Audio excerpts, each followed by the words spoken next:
The automatic doors of Chicago General Hospital slid open, letting in a gust of crisp autumn air. But the chill was nothing compared to the ice running through my veins. I am Zendaya, and at 34 years old, I was standing in the bustling sterile lobby, reviewing a crucial document that was about to rewrite my entire existence. I did not hear them approach until the grating voice echoed across the crowded waiting area, echoing with a pitch designed to demand attention. Leaving you was in fact the best decision ever made for my son. The words sliced through ambient noise of paging intercoms and squeaking wheelchair tires. I slowly lowered the legal papers in my hand and turned to face the disruption. There stood Beverly, my former mother-in-law, dripping in gaudy gold jewelry that clanked loudly as she strutted forward. She positioned herself like a reigning queen, eager to publicly execute a peasant. Flanking her was Marcus, my ex-husband, looking perfectly comfortable in his tailored suit while awkwardly shifting his weight. And standing right beside him, clutching a sleeping newborn baby wrapped in a soft blue blanket, was Sasha. Sasha was the woman I had called my best friend since middle school, the woman who had stood beside me at my wedding, and the woman who had been secretly sleeping with my husband for the last 2 years of our marriage. Nurses walking past with medication carts slowed their pace, glancing over at the escalating drama. Patients looked up from their magazines. Beverly wanted an audience, and she had successfully gathered one. She looked me up and down, her lips curling into a sneer of pure disgust. "Look at you standing here all alone. It really is tragic. But we do not have time to pity you today. We are here for my beautiful new grandson." I felt the collective eyes of the hospital lobby burning into my skin, waiting for me to shatter, to cry, or to run away in shame. Instead, I calmly folded the document, slid it into my leather tote bag, and offered Beverly a slow, calculated smirk. That smirk seemed to infuriate her more than any insult could have. She stepped closer, her heavy perfume fighting the smell of clinical antiseptic. "You always were an arrogant woman." "Zendaya." Marcus finally found his voice, stepping slightly in front of his mother. "Look, Zendaya, we did not expect to see you here. We are just taking the baby for his first checkup. You should probably leave before you embarrass yourself any further." Sasha shifted the sleeping baby in her arms and offered me a sickeningly sweet smile of false sympathy. "Oh, let her be, Marcus. It must be so difficult for her to see us like this. A complete family. I know you always wanted children, Zendaya, but maybe it is for the best that you two never had any. You were always so focused on your little business ideas instead of making a home. It is a blessing that Marcus finally found a real woman to give him the son he deserved." The sheer audacity of her statement hung in the air. For 5 years I had funded Marcus and his failed business ventures. I had paid for the luxury cars he drove and the expensive vacations his mother demanded. I had ignored the late nights and the unexplained credit card charges, believing him when he said he was working late to build our future. And Sasha had been my confidant through it all, offering me a shoulder to cry on while simultaneously destroying my marriage behind my back. They expected me to break down. They expected me to retreat in tears, just like the old Zendaya would have done. But the woman standing before them had spent the last 8 months planning, working, and transforming pain into power. I did not flinch. I did not shed a single tear. I just kept smiling, that same unnerving smile, because I held a secret they could not even begin to comprehend. I stepped forward, closing the distance between us, until I was standing inches away from the people who had tried to destroy me. "You look very happy, Sasha," I said, my voice steady and perfectly modulated. "I am glad you are enjoying the life I paid for. I hope you enjoy the baby carriage and the designer diaper bag too. I noticed they were purchased with the joint credit card. I canceled last week. I hope you kept the receipts." Marcus turned pale, his mouth opening and closing like a fish. "You canceled the card," he stammered. Beverly gasped, her hand flying to her chest in feigned outrage. How dare you bring up money at a time like this? You selfish, bitter woman. You have no heart and no class. You are nothing but a discarded wife, and you will always be a failure." Her voice echoed off the high ceilings, drawing even more stares from the growing crowd of onlookers. Before I could deliver my response, the sharp ding of the elevator arrival bell chimed behind me. The polished silver doors slid open, and a tall, distinguished man with silver hair stepped out into the lobby. It was Dr. Harrison, the chief of medicine and one of the most respected figures in the entire city. He scanned the crowded waiting area, his eyes passing over Beverly and her loud, gaudy display before finally landing on me. A broad, genuine smile broke across his professional features. "Zendaya." He called out, his deep voice commanding instant respect from everyone in the vicinity. "I am so glad I caught you before you left. I was hoping we could finalize the paperwork for the new pediatric wing your company is funding. The entire hospital board is ready to sign the naming rights over to you immediately."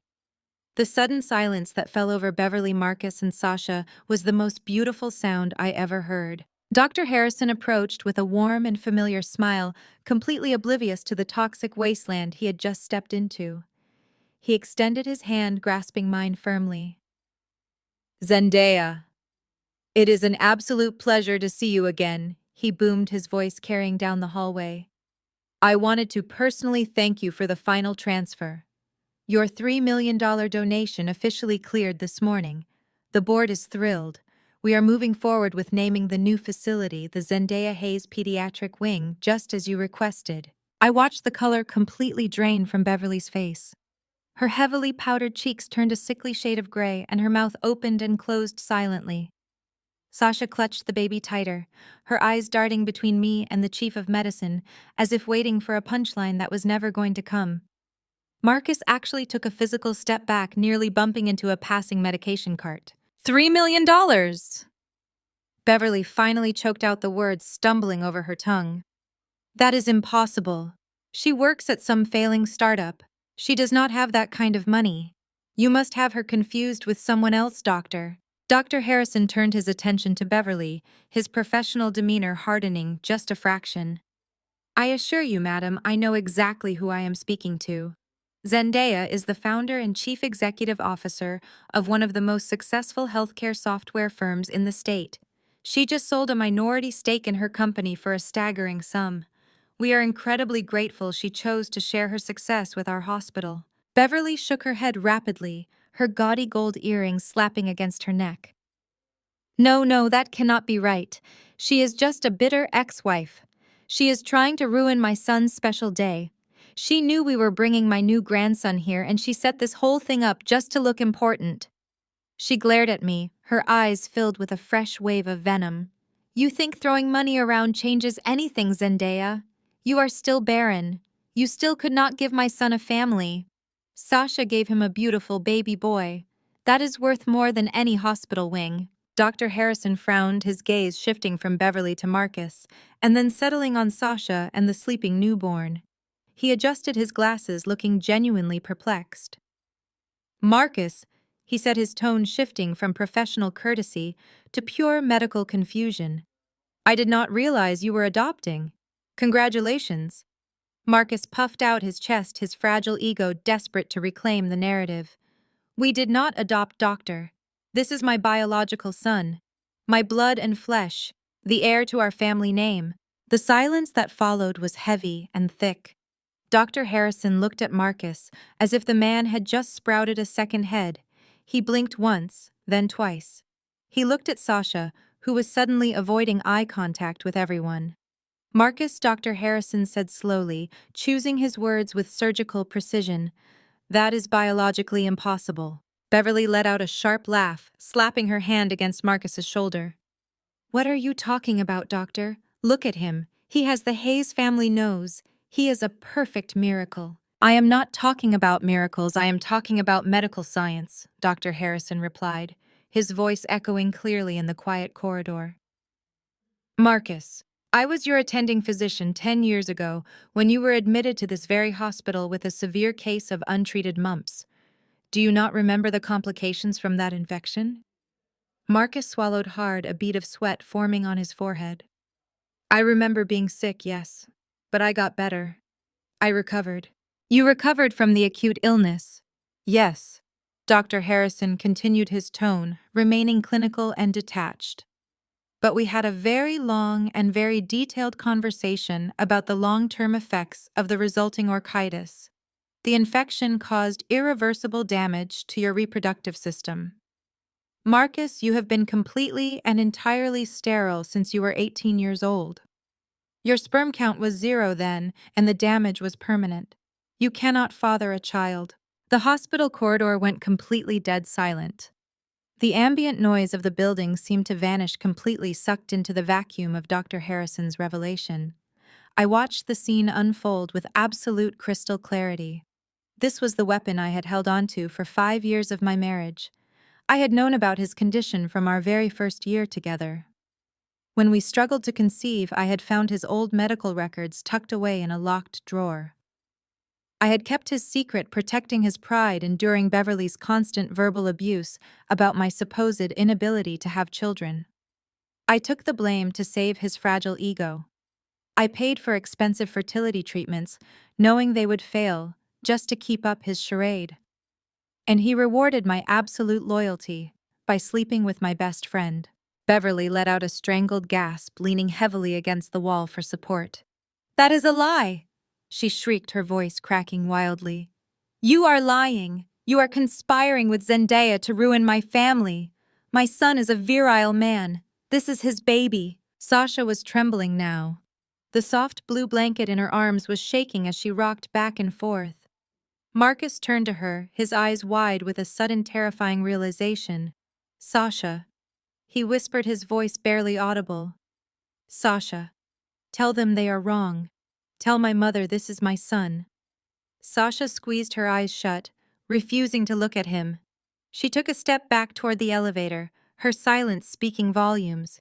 The guilt was practically radiating off her skin. Marcus grabbed her arm, his fingers digging into her sleeve. Tell them, Sasha. Tell them. Let go of her, I said, my voice slicing through his rising panic. She cannot tell you that, Marcus, because it is not true. Dr. Harrison, pulling a sleek silver tablet from his coat pocket, tapped the screen a few times. I do not make medical statements without factual backing, he said smoothly. He logged into the secure hospital database and pulled up a digitized file, turning the screen so Marcus and Beverly could see it clearly. Here is your chart from 2016. And here are the results of your most recent physical from last year when you came in complaining of abdominal pain.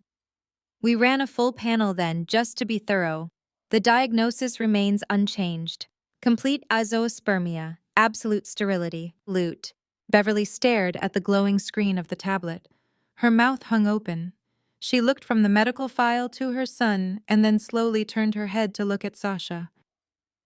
The illusion of her perfect family, the one she had weaponized against me for half a decade, was actively crumbling to dust right in front of her eyes.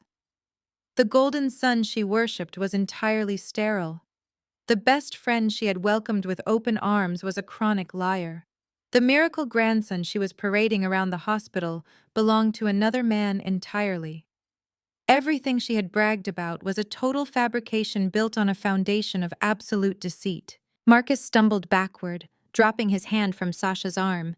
He looked at the baby he had been bragging about just moments ago, and his face twisted into a mask of pure anguish and rage.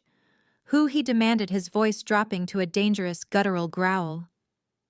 Who is the father, Sasha? Sasha began to cry loud, heavy sobs that echoed down the hallway. I am sorry, Marcus. I am so sorry. It was a mistake. It just happened once. I did not know how to tell you. You let me pay for everything, Marcus yelled, entirely forgetting where he was.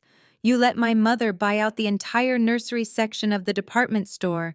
You let me stand here and insult my ex-wife over a child that is not even mine. You ruined my life, Sasha. I simply adjusted the strap of my leather tote bag on my shoulder and smiled at Beverly, who looked like she was about to pass out on the freshly waxed linoleum floor. Well, Beverly, I said, my voice cheerful and bright. It looks like you were right about one thing. Life certainly is full of unexpected miracles. Enjoy your checkup. The color completely drained from Sasha's face, leaving her heavy makeup looking like a grotesque mask painted on a ghost. The silence following Dr. Harrison's medical confirmation and my cheerful farewell hung heavily in the air, thick and suffocating. Sasha's eyes darted frantically around the sterile hospital lobby, searching for an escape route like a trapped animal. The automatic glass doors leading to the crisp Chicago autumn were only 50 feet away. Without a single word of defense or explanation, she hiked the expensive designer diaper bag higher onto her shoulder, clutched the sleeping newborn tightly against her chest, and bolted. Her designer heels clacked wildly against the polished linoleum floor as she made a desperate dash for the exit. It took Marcus exactly 2 seconds to snap out of his paralyzed state of shock. The realization of his absolute humiliation finally registered in his brain, replacing his smug arrogance with pure, unfiltered rage. He lunged forward, his tailored suit jacket flaring out behind him as he chased after the woman he had destroyed our marriage for. "Where do you think you are going?" he bellowed, his voice cracking with a mixture of anger and desperation. He caught up to her just as the motion sensors triggered the automatic doors. He grabbed her firmly by the elbow, spinning her around so forcefully that the baby finally woke up and began to wail a sharp, piercing cry that echoed through the entire first floor of the hospital. "Let go of me, Marcus!" Sasha hissed, struggling against his grip while trying to soothe the screaming infant. "Where do you think you are going?" he demanded, backing her up against a large digital directory board. "You do not get to just walk away from this. Look me in the eye and tell me the truth. Whose child is this? Tell me right now." Sasha realized she was entirely cornered. The sweet, supportive, innocent facade she had perfected over the last 3 years melted away in an instant. Her posture straightened, and the false panic in her eyes was replaced by a cold, calculating viciousness I had never seen before. "You want the truth, Marcus," she spat, her voice dripping with pure contempt. "Fine. You want to know who the real father is. It is Trey. Trey from the VIP lounge at exactly that downtown club you used to drag me to when you were pretending to be a big-shot executive." Marcus physically recoiled as if she had slapped him across the face. "Trey." He repeated the name, tasting like poison. "The club promoter. You slept with a club promoter and tried to pass the kid off as my heir." Sasha let out a harsh, bitter laugh that sounded almost unhinged. "Do not act like you are some grand prize, Marcus. I needed a guarantee. I needed a permanent ticket into the Hayes family lifestyle. You walked around this city acting like you were a tech mogul, throwing cash around, buying VIP tables, acting like you owned the world. I wanted that wealth. I wanted the country club memberships and the luxury cars. I knew you were desperate to prove you were a real man, desperate to have a son to show off to your overbearing mother. So I went out and got pregnant by a guy who actually knows how to get the job done. I just needed a positive test to trap you into putting a ring on my finger." The brutal honesty of her confession was staggering. She was systematically dismantling every single illusion Marcus held about himself. "You are pathetic," she continued, leaning in closer to him. "Do you know how humiliating it is to realize the money I was after was not even yours? I spent 2 years sneaking around with you, listening to you brag about your business ventures, only to find out you were nothing but a leech living off Zendaya's bank accounts. You are not a mogul, Marcus. You are a broke, sterile fraud who cannot even pay for his own groceries without his ex-wife's credit card." Beverly, who had been leaning against the receptionist's desk for support, let out a blood-curdling scream. The reality of Sasha's confession hit her like a freight train.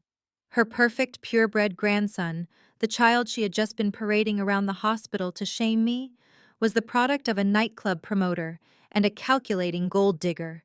"You vile, disgusting creature!" Beverly shrieked, marching toward Sasha with her hands clenched into fists. Her gaudy gold bracelets jingled wildly as she pointed a shaking finger at the baby. "You brought a bastard child into my family. You tainted the Hayes legacy. You lied to us. We welcomed you into our home. I bought you a $20,000 nursery. I told all my friends at the country club about my beautiful new grandson. You made a fool out of me." Sasha glared at Beverly, entirely unfazed by the older woman's meltdown. Oh, please, Beverly, spare me the theatrics. Your precious family legacy is a joke. Your son is a failure, and you are just a bitter old woman clinging to a status that Zendaya bought for you. You deserve each other. The crowd of onlookers in the hospital lobby was completely captivated by the unfolding disaster. Nurses had stopped pushing their carts, and patients were openly recording the confrontation on their cell phones. I stood a few feet away, perfectly composed, watching the spectacular destruction of the people who had tried to break me. I slowly smoothed the front of my trench coat and took a deliberate step forward, projecting my voice so it carried clearly over Beverly's hysterical sobbing and the baby's continuous wailing. It really is fascinating watching history repeat itself, I said. Do you remember the holiday dinner party 5 years ago, Beverly, when I told you Sasha was a gold digger? You should have listened to my warning, because now your entire perfect world is gone. Beverly stopped sobbing abruptly. The sorrow over her fake grandson instantly morphed into a defensive, fiery rage. She yanked her arm away from the reception desk and drew herself up to her full height. The heavy gold chains on her wrists rattled loudly as she pointed a manicured finger directly at my chest. Keep your smug comments to yourself, Zendaya. She spat, her voice echoing off the sterile walls. You think you have won because of this little hospital spectacle? You think a few $1 million makes you better than us. We do not need your pity, and we certainly do not need this cheating tramp. We are the Hayes family. We have generations of prestige and massive real estate wealth. We live in a historic estate in the most exclusive neighborhood in Chicago. You are nothing but new money. You have no class and no legacy. My son and I will go back to our mansion and rebuild our lives perfectly fine without either of you commoners. Marcus nodded eagerly, grabbing onto his mother's delusion like a lifeline. That is right, he said, puffing out his chest and glaring at Sasha, who was still shrinking against the directory board. We are done with you, Sasha. Take your club promoter's kid and get out of my sight. My mother and I are going home to the Hayes estate. I will call my lawyers this afternoon and we will wipe our hands of you completely. We have more than enough assets to bury you in court. You will not get a single dime from the Hayes family fortune. Right at that exact moment, a sharp ping chimed from the depths of my leather tote bag. The sound was soft, but it sliced through Marcus's hollow threats with perfect timing. I reached inside and retrieved my phone. Glancing at the illuminated screen, I read the brief message from my lead financial acquisitions manager. The final transfer is complete. You hold the deed. A genuine, completely unforced smile spread across my face. I locked my phone and slid it smoothly back into my bag. I looked back up at Beverly and Marcus, who were currently attempting to march toward the exit with whatever dignity they had left. Are you talking about the sprawling colonial mansion on Oakwood Avenue? I asked, keeping my tone conversational and light. The one with the wraparound porch and the imported Italian marble fountains in the driveway? The house you love to brag about at your weekly country club luncheons. Beverly stopped and turned around, her chin tilted upward in ultimate defiance. Obviously, she scoffed. The very same estate you were never good enough to live in. The home that has been in my husband's family for 3 generations. It is a fortress of wealth that your little software money could never touch. It is the bedrock of our high society standing, and it will belong to the Hayes family forever. I let out a soft laugh, shaking my head in genuine amusement. Beverly, you really need to start paying attention to the documents Marcus asks you to sign, I said, taking a few measured steps toward them. That historic fortress of wealth has not belonged to the Hayes family in years. You did not think Marcus was funding his luxury cars and VIP club nights with his failed tech startups, did you? He took out a second mortgage on that property 3 years ago. When those funds dried up, he took out a third. The estate has been drowning in toxic bank debt for a very long time. Marcus suddenly went rigid. The color that had just returned to his face drained away completely, leaving him looking like a terrified ghost. His eyes darted toward the exit, then back to me. Shut up, Zendaya, he hissed, stepping forward as if he could physically intimidate me into silence. Do not say another word. I ignored him entirely, keeping my eyes locked on Beverly's horrified expression. The primary lender was quietly preparing to initiate foreclosure proceedings last month, I explained, projecting my voice so every single nurse and patient in the lobby could hear the final act of this tragedy. They were eager to offload the toxic asset to any buyer willing to take on the mess. My private investment firm specializes in acquiring distressed properties. We bought the debt for pennies on the dollar. The deed officially transferred to my holding company about 3 minutes ago. No! Beverly gasped, shaking her head violently. That is impossible. Marcus, tell her she is lying. Tell her our home is safe. Tell her we are not losing the house. Marcus said absolutely nothing. He stared at his expensive Italian leather shoes, utterly defeated. His silence was the only confirmation Beverly needed. She let out a low, agonizing wail, clutching her designer handbag against her chest as if it were a shield. The realization that she was entirely bankrupt hit her all at once. Every lie she had ever told her friends, every boast about her generational wealth was entirely exposed. I unclasped the front pocket of my tote bag and pulled out a crisp, thick manila envelope. I held it out toward Beverly, who simply stared at it, as if it were a venomous snake. When she refused to take it, I turned to Marcus and pressed the envelope firmly against his chest, forcing him to grab it. "What is this?" he mumbled, his voice completely devoid of his former arrogance. "That is a formal eviction notice," I stated, my voice echoing with icy finality. "You and your mother have exactly 48 hours to pack your belongings and vacate the premises. If you are still inside the house on Thursday morning, I will have the county sheriff physically remove you both." Beverly's knees buckled and she collapsed onto a nearby waiting room chair, burying her face in her hands. "You cannot do this to us," she sobbed, her heavy gold jewelry clanking against the plastic armrests. "Where will we go? We have nothing left. We have no money. That house is my entire life. You are leaving us homeless in the street." I looked down at the woman who had spent half a decade making me feel worthless, who had mocked my career and cheered for my replacement. "You should have considered your housing situation before you financed a fake billionaire lifestyle," I replied coldly. "I do not care where you go, Beverly. You can move into Sasha's apartment for all I care. Though I suspect she will not be very welcoming now that your bank accounts are frozen." At the mention of her name, Sasha, who had been quietly edging toward the sliding glass doors, finally made her escape. She practically sprinted out of the hospital, clutching the crying baby of a nightclub promoter, leaving the shattered ruins of the Hayes family behind her without a single backward glance. The automatic doors closed behind her, sealing her exit. Marcus stared at the eviction notice in his trembling hands, reading the legal text over and over as if hoping the words would miraculously change. "What are you going to do with the estate?" he asked, his voice hollow and defeated. "Are you going to sell it to some developer? Are you going to live in it just to spite us? Are you going to parade around our family home laughing at our misery?" I offered him one final devastating smile. "I would never live in a house tainted by your family," I said, turning my back on them and walking toward Dr. Harrison, who was still standing by the elevators in stunned silence.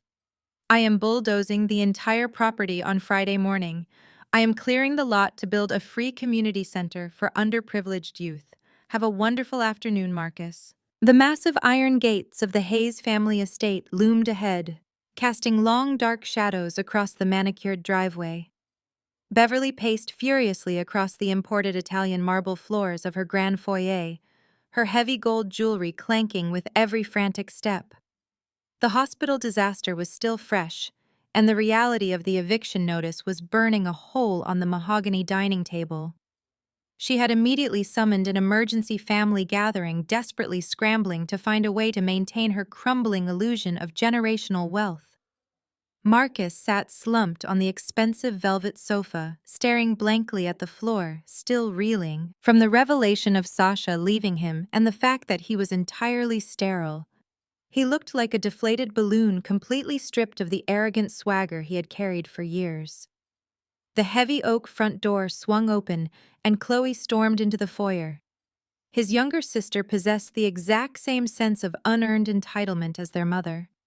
She was clutching a designer handbag and scowling at the sudden disruption to her Tuesday afternoon.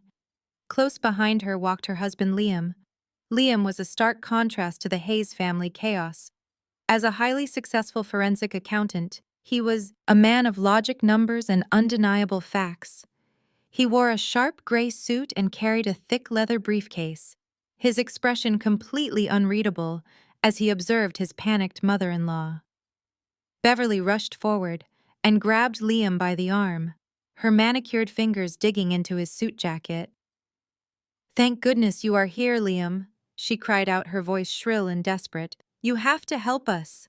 Zendaya has completely lost her mind. She orchestrated this massive, humiliating stunt at the hospital, and now she is trying to steal our home. She claims she bought the debt and handed us a fake eviction notice. I need you to use your firm and your connections. I want you to freeze her assets, tie her up in endless litigation, and absolutely crush her in court. We have to protect the Hayes legacy from that vindictive woman." Chloe crossed her arms, nodding vigorously in agreement. "Zendaya has always been jealous of our family status, Liam," she chimed in. "She is just lashing out because Marcus finally upgraded and found someone who could give him a real family.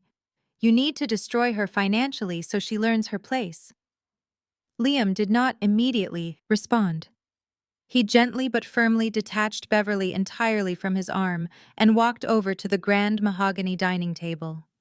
He set his leather briefcase down with a heavy thud that echoed through the vast, silent room. The metallic snap of the latch's opening sounded like a final judgment.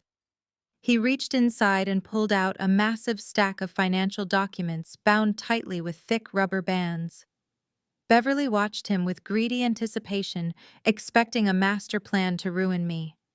Instead, Liam looked directly at her, his pale blue eyes completely devoid of sympathy. "I am not fighting Zendaya in court, Beverly," he said, his voice flat and clinical.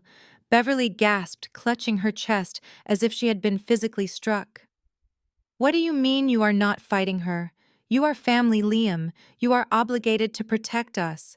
We have massive real estate holdings and generations of prestige. You just need to show the judges the truth." Liam dropped the heavy stack of documents onto the mahogany table. The papers slid slightly, fanning out to reveal bank logos, foreclosure warnings, and highlighted balance sheets. "Because she is absolutely right," Liam stated, staring directly into her eyes. "You do not have generations of prestige. You do not have massive real estate wealth.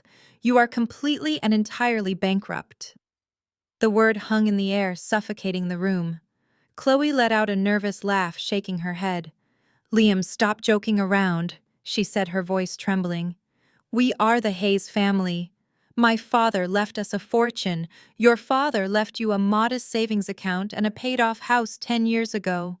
Liam corrected, pulling a specific file from the top of the stack. "But your mother and your brother burned through every single penny, trying to pretend they were billionaires."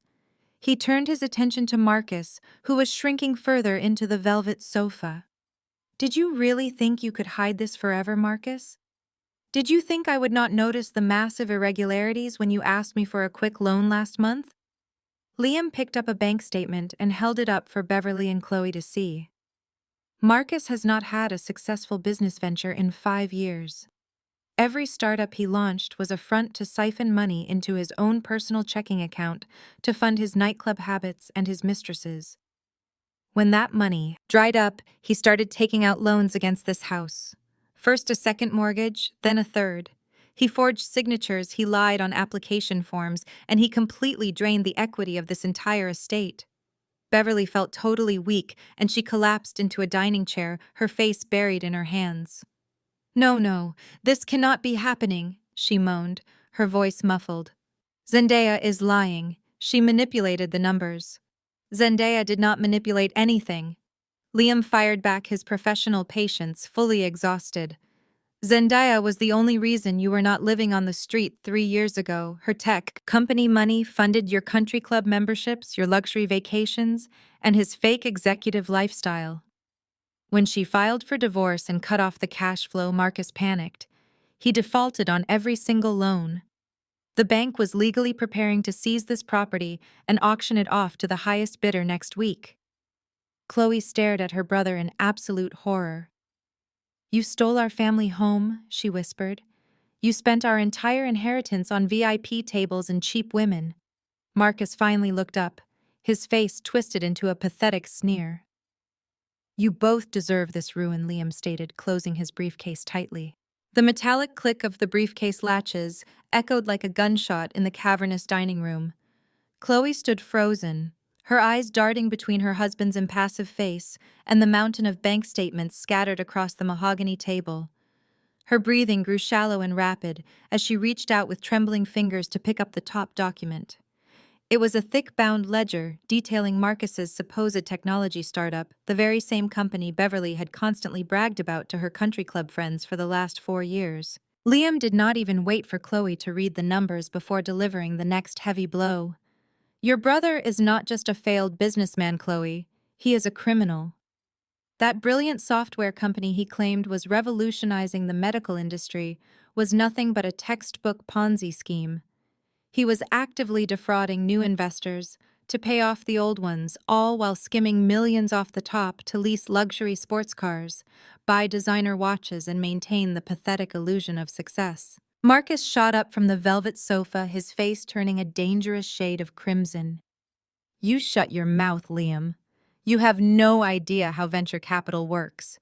It was a temporary cash flow problem, not a scam. I was going to pay everyone back as soon as the next massive funding round cleared." "You were going to federal prison?" "Marcus." Liam corrected his voice, remaining chillingly calm and entirely devoid of emotion. "The Securities and Exchange Commission was quietly preparing to indict you last spring. They had subpoenas drawn up for every single bank account tied to your name. They were ready to seize everything you owned and lock you away for a minimum of 10 years for wire fraud and grand larceny." Chloe dropped the ledger back onto the table, her mind struggling to process the sheer scale of the deception. She looked at her mother, who was currently staring blankly at the far wall, refusing to make eye contact with anyone in the room. If the government was about to arrest him, how is he sitting here right now? Chloe asked, her voice barely above a horrified whisper. How did he make a federal investigation just go away? Liam turned his gaze toward Beverly, a look of absolute unadulterated disgust washing over his features. "Ask your mother, Chloe. Ask her how she managed to secure a massive off-the-books cash settlement to pay back the defrauded investors and bribe them into dropping their formal complaints." Chloe turned slowly toward the woman who had raised her. Beverly's heavy gold necklaces clinked together as her chest heaved with panicked, uneven breaths. "Mom," Chloe said, stepping closer to the dining chair where Beverly had collapsed. "Where did you get that kind of cash?" "You just heard Liam say the house was already leveraged to the absolute limit.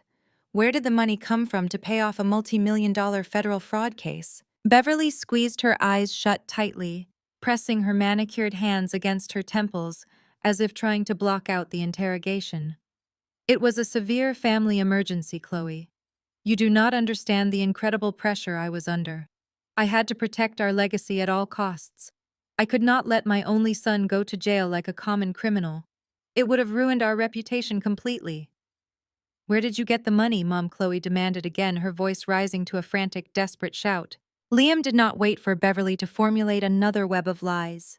He pulled a separate bright red folder from his stack and pushed it directly in front of his wife. "She took it from your trust fund, Chloe, the one your grandmother established for you before she died, the exact one you were supposed to receive on your 35th birthday next month."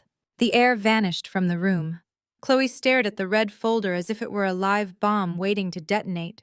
She slowly opened the cover and saw the stark, undeniable truth printed in black and white. Transfer authorizations, wire receipts, and account closures, all bearing Beverly's signature as the legal custodian of the trust. Every single cent of the $2.5 million her grandmother had left her to start a life, buy a home, or secure her future had been completely drained. The current balance printed at the very bottom of the final page read exactly 0.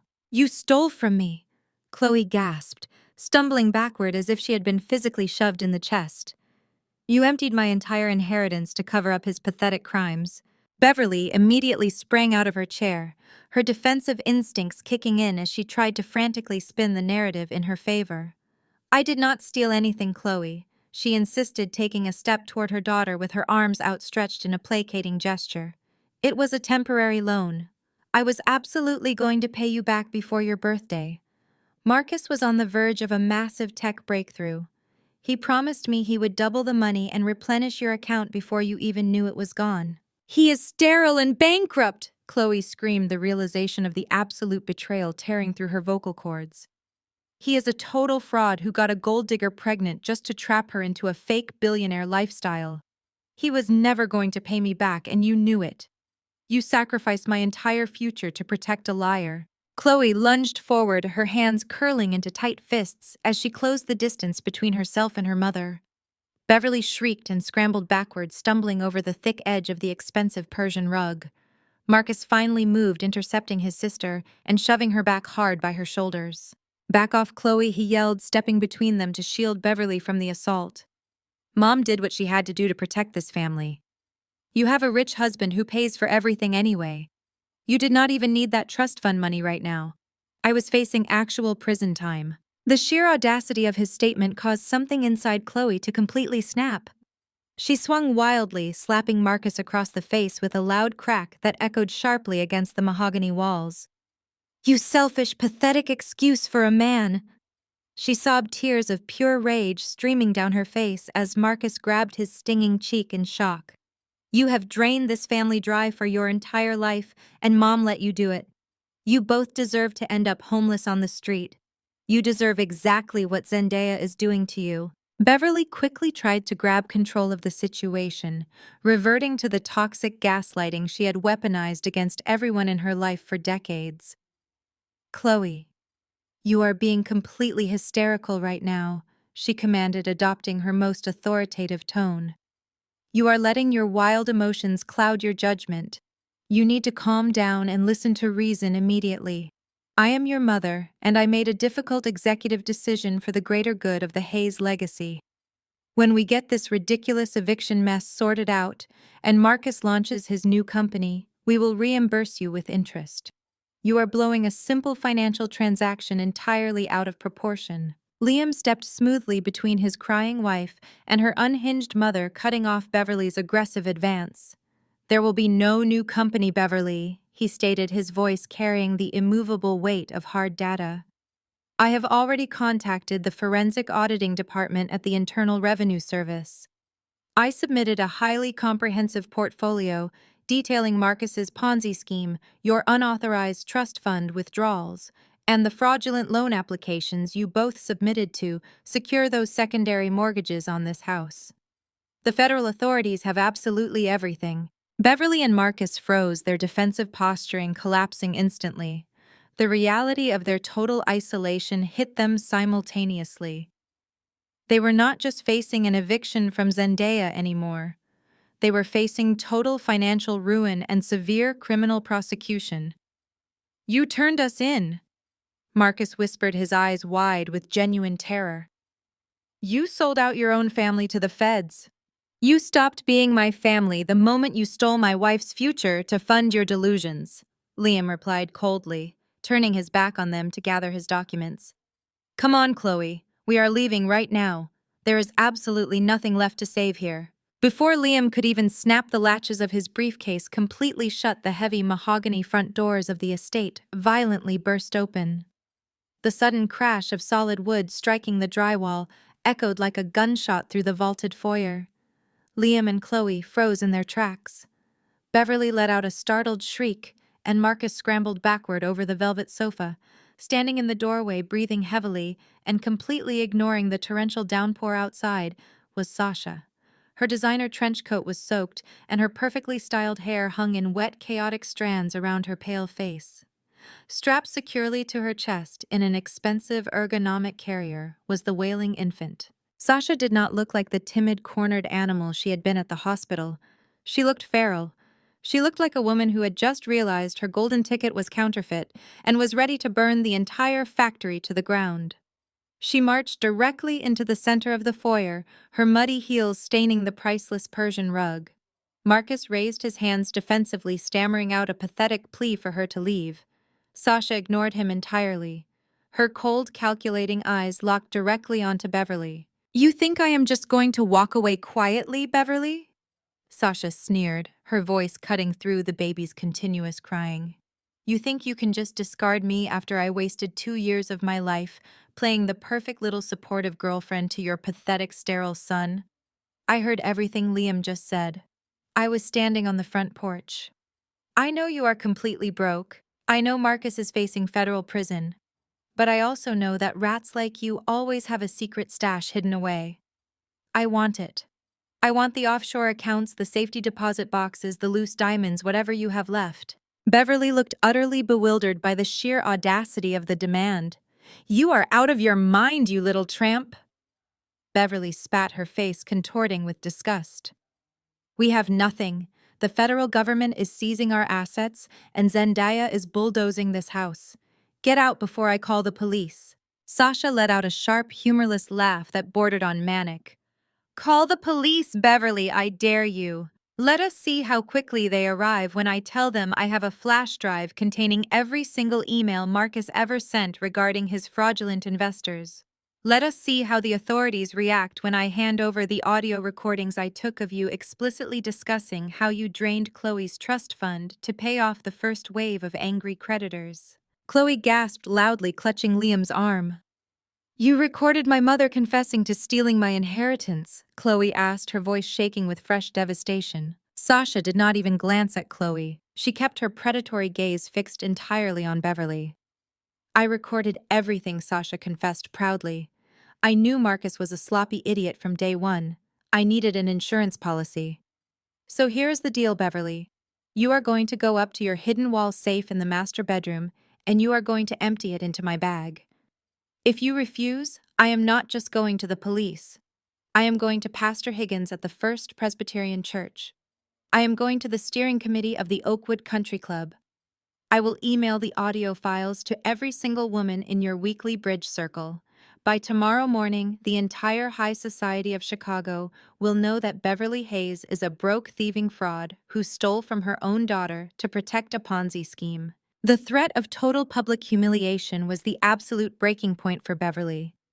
The impending federal charges were terrifying, but the idea of her country club rivals laughing at her absolute poverty was a fate worse than death.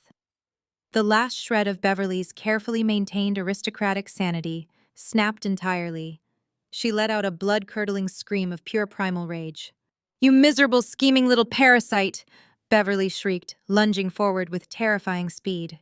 Before Marcus or Liam could even attempt to intervene, Beverly raised her hand and delivered a vicious, open-handed slap directly across Sasha's face. The sharp crack of skin against skin echoed loudly over the crying baby. Sasha stumbled backward, her cheek instantly blooming bright red. For a split second, the foyer descended into stunned silence. Then absolute chaos erupted. Sasha let out a furious scream and charged at the older woman. She grabbed a fistful of Beverly's meticulously styled hair and yanked backward with all her might. Beverly howled in pain, her heavy gold necklaces tangling and snapping as she wildly clawed at Sasha's face. Marcus finally snapped out of his paralyzed stupor and rushed forward to separate them. "Stop it, both of you," he yelled, grabbing Sasha's arm. "Let go of my mother." Sasha spun around and drove her elbow directly into Marcus's jaw, sending him crashing backward into a priceless Ming vase that sat on a decorative pedestal. The ancient porcelain shattered into 1,000 pieces across the marble floor as Marcus crumpled into the debris, clutching his bleeding face. Beverly used the distraction to tackle Sasha, driving them both into the grand staircase. The two women shrieked and cursed, tearing at expensive clothing and trading vicious blows. The baby continued to wail, amplifying the sheer madness of the violent brawl. Liam grabbed Chloe by the waist, shielding her from the flying debris and pulling her firmly toward the front door. "We are done here," Liam said, pulling his weeping wife out into the pouring rain and leaving the Hayes family to destroy themselves. I stood quietly in the shadows of the adjoining formal dining room, perfectly concealed by the heavy velvet drapes. I had followed Liam and Chloe to the estate using my newly acquired legal authority as the property owner to bypass the security gate. I had unlocked the side entrance with the master keys the bank had provided me earlier that afternoon. I wanted to personally verify the property lines before the demolition crews arrived on Friday. I never expected to be treated to a front row seat to the grand finale. I watched with absolute cold composure as Beverly and Sasha rolled across the ruined Persian rug, screaming obscenities and tearing at each other like feral animals, while Marcus lay groaning among the shattered porcelain. The legendary Hayes family legacy had finally been reduced to a pathetic, violent brawl in a foreclosed mansion. My plan had worked flawlessly. Every calculated move, every quiet acquisition, every perfectly timed revelation had culminated in this exact moment of spectacular self-destruction. They had tried to throw me away, like garbage, because I did not fit their illusion of prestige. Now their illusion was dead, and I was the one holding the deed to the graveyard. I stepped out of the shadows, my heels clicking softly against the marble floor. Beverly and Sasha were panting bruised and tangled together on the ruined Persian rug. I looked down at the shattered remnants of their lives, offered one final chilling smile, and walked out the front doors into the pouring rain. I held the deed to the estate, and their time was officially up. But Beverly Hayes was a woman incapable of accepting reality. She operated purely on delusion ego and a desperate need for public validation. Sunday morning brought crisp blue skies and the mouth-watering scent of catered barbecue. Beverly, in a frantic attempt to control the narrative before the truth of her bankruptcy leaked out, had organized the most extravagant post-church cookout the community had ever seen. She maxed out the very last drops of her illicit credit lines to rent 3 massive white pavilions on the lawn of the estate she no longer legally owned. She hired a live gospel jazz band, a fleet of servers in crisp uniforms, and a premium soul food buffet featuring carved ice sculptures. The entire African-American community was in attendance, including the formidable church aunties, who occupied the front row of the main tent like a panel of Supreme Court justices. Beverly was desperate to spin a story of triumph, aiming to secure her social standing before the eviction notice, and federal indictments ruined her forever. I arrived exactly an hour into the event. I stepped out of my car wearing a tailored, flawless emerald green jumpsuit that screamed power and precision. My hair was impeccably styled. My makeup was sharp, and my posture radiated absolute authority.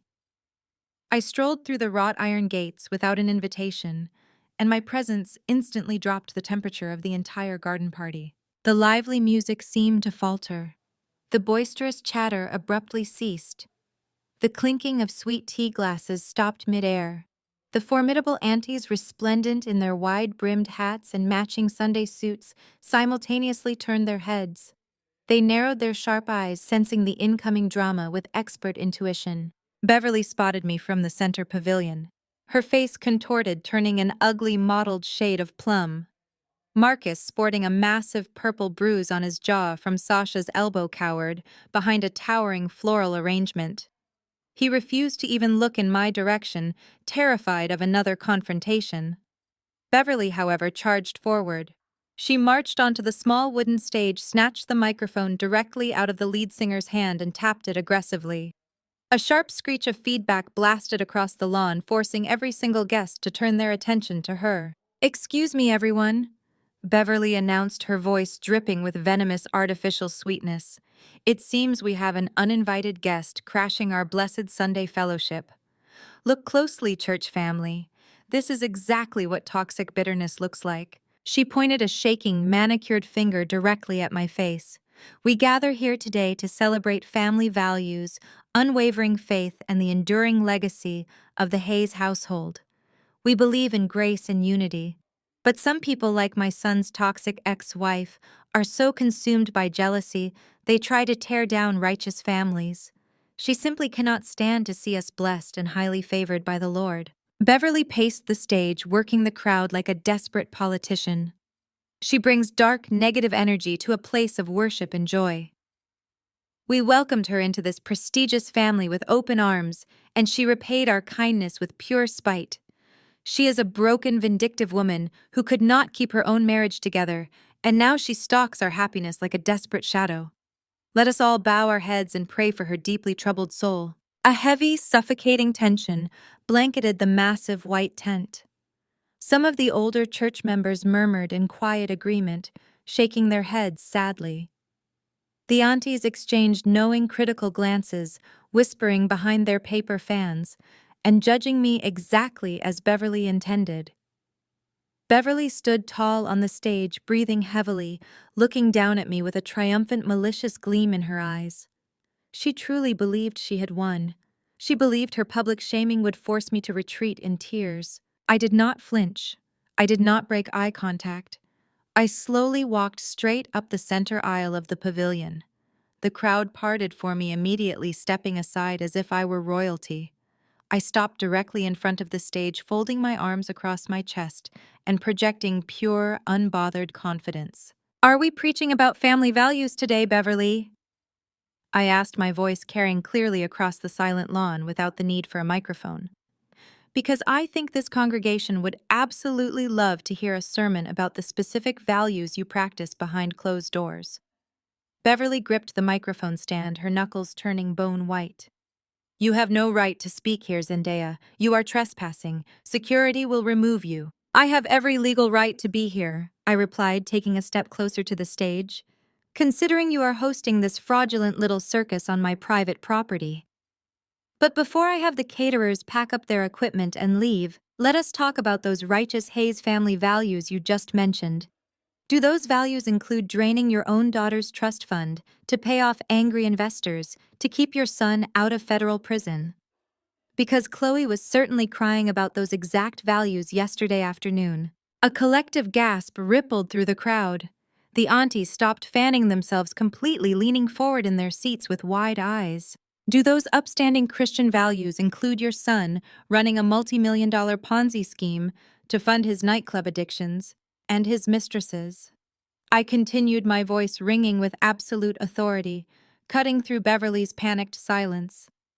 "Or maybe your family values are best demonstrated by the fact that the baby you were parading around the hospital last week belongs to a downtown club promoter because your righteous son is completely sterile. You want to stand on a stage and talk about toxic behavior, Beverly? Let us talk about the federal fraud indictments coming for you both." I stepped seamlessly onto the low wooden stage. Beverly was trembling so violently that the microphone rattled against her diamond rings. She stared at me with wide, terrified eyes, resembling a cornered predator realizing it had finally been trapped. I reached out and smoothly plucked the microphone directly from her rigid fingers. She opened her mouth to scream for the security guards she could not actually afford, but her voice failed her entirely. She was suffocating under the weight of her collapsing lies. Behind Beverly stood a massive high-definition outdoor LED screen. She had rented it specifically to loop a meticulously curated slideshow of the Hayes family posing at various charity galas, ribbon-cutting ceremonies, and exclusive country club dinners. It was a monument to their fake philanthropy. I reached into the pocket of my emerald jumpsuit and pulled out a small black flash drive equipped with a wireless casting dongle. Liam had handed it to me yesterday morning after his forensic team finalized the ultimate evidence package. I walked over to the media console sitting at the edge of the stage and plugged it in. The slideshow of Beverly smiling in designer gowns vanished instantly. In its place, stark black and white bank statements, routing numbers, and highlighted financial transfers illuminated the lawn. Since my former mother-in-law is so incredibly passionate about sharing the unvarnished truth with her beloved community today, I said, my voice projecting smoothly across the manicured garden, I decided we should provide some visual aids. What you are currently looking at on this massive screen is a certified forensic audit. It details exactly how the Hayes family maintains their so-called righteous lifestyle. The crowd was dead silent. Even the caterers stopped moving their trays, hovering mid-air. I clicked a button on my remote and the screen zoomed in on a specific bank account. Let us skip past the part where Marcus defrauded his venture capital investors. I continued, pacing the stage with absolute calm.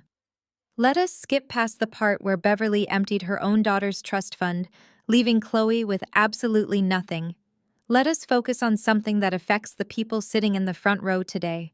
I pointed directly at the formidable church aunties, Sister Beatrice, Mother Williams, and Auntie Clara sat rigidly in their folding chairs. Their eyes were locked onto the screen. As the esteemed treasurer of the First Presbyterian Church, Beverly was trusted with managing the community renovation fund, I announced, ensuring every word was crystal clear.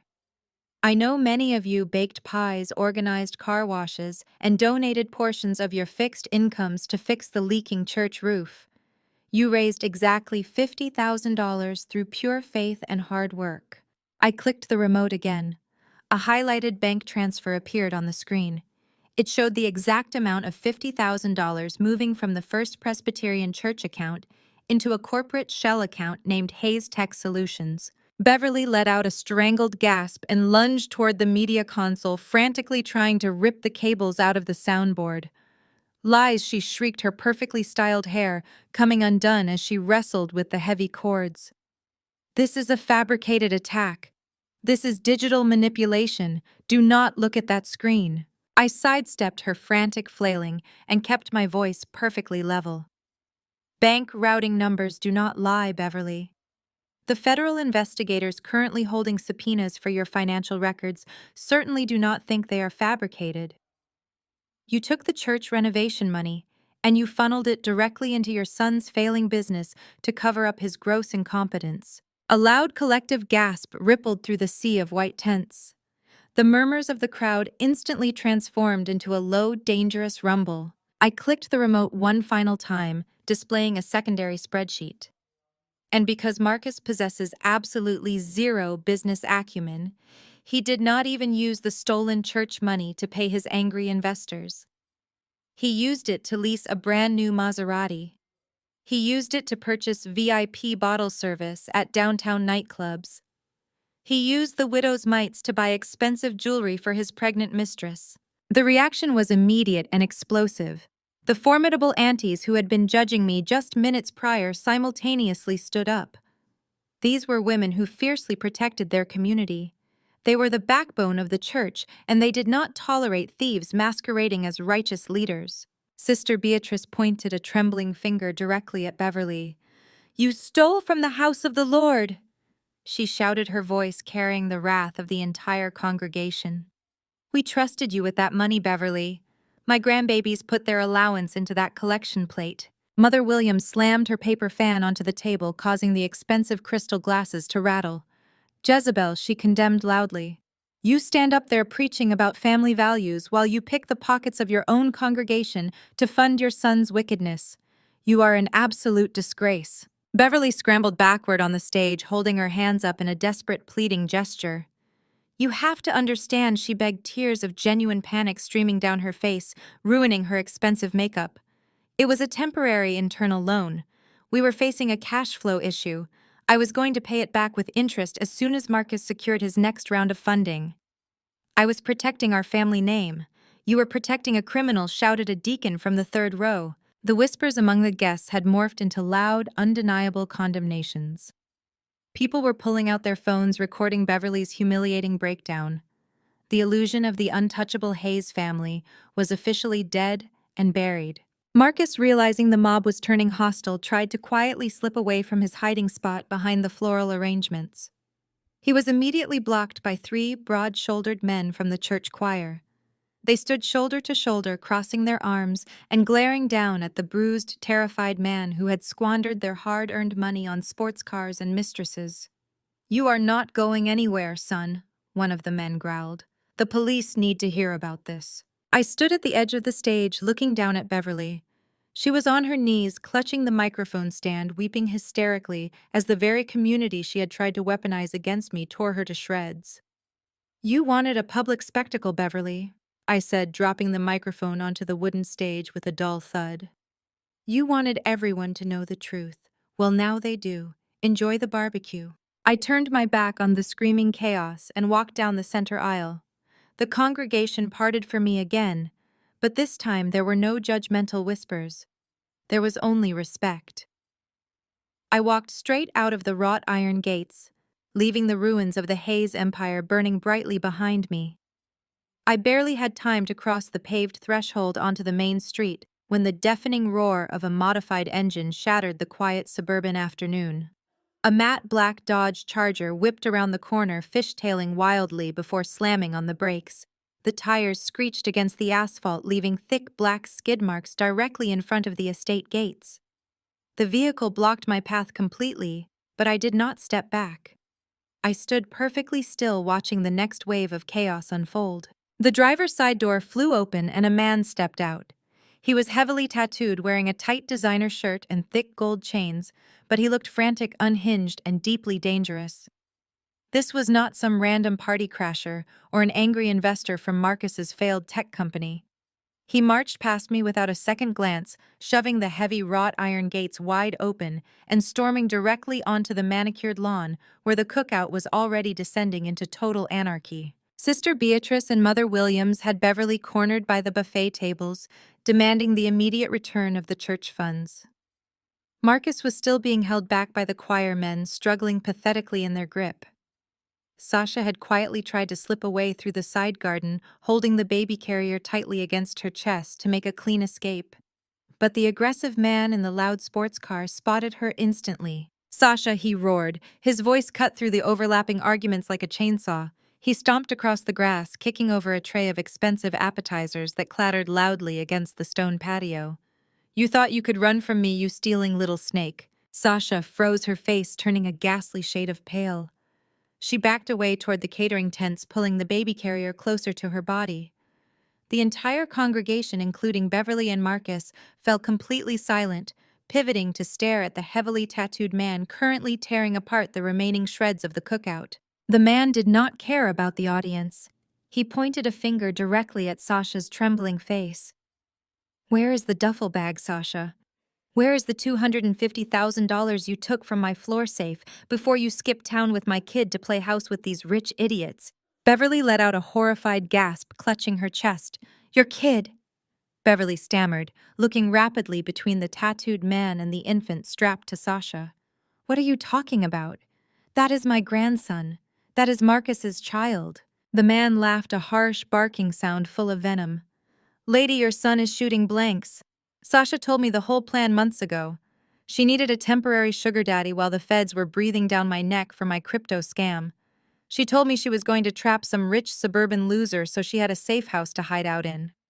But she forgot to mention she was emptying my safe before she left." The formidable church aunties stepped backward in unison, their loud condemnations filling the air. A crypto scammer, a stolen $250,000 in cash, a fake baby daddy scheme. This was no longer just a church embezzlement scandal. This was a full-blown criminal enterprise unraveling live on the front lawn of the Oakwood community's most prestigious address. Mother Williams pointed her fan at Beverly, shaking her head in absolute disgust as the community watched in absolute horror.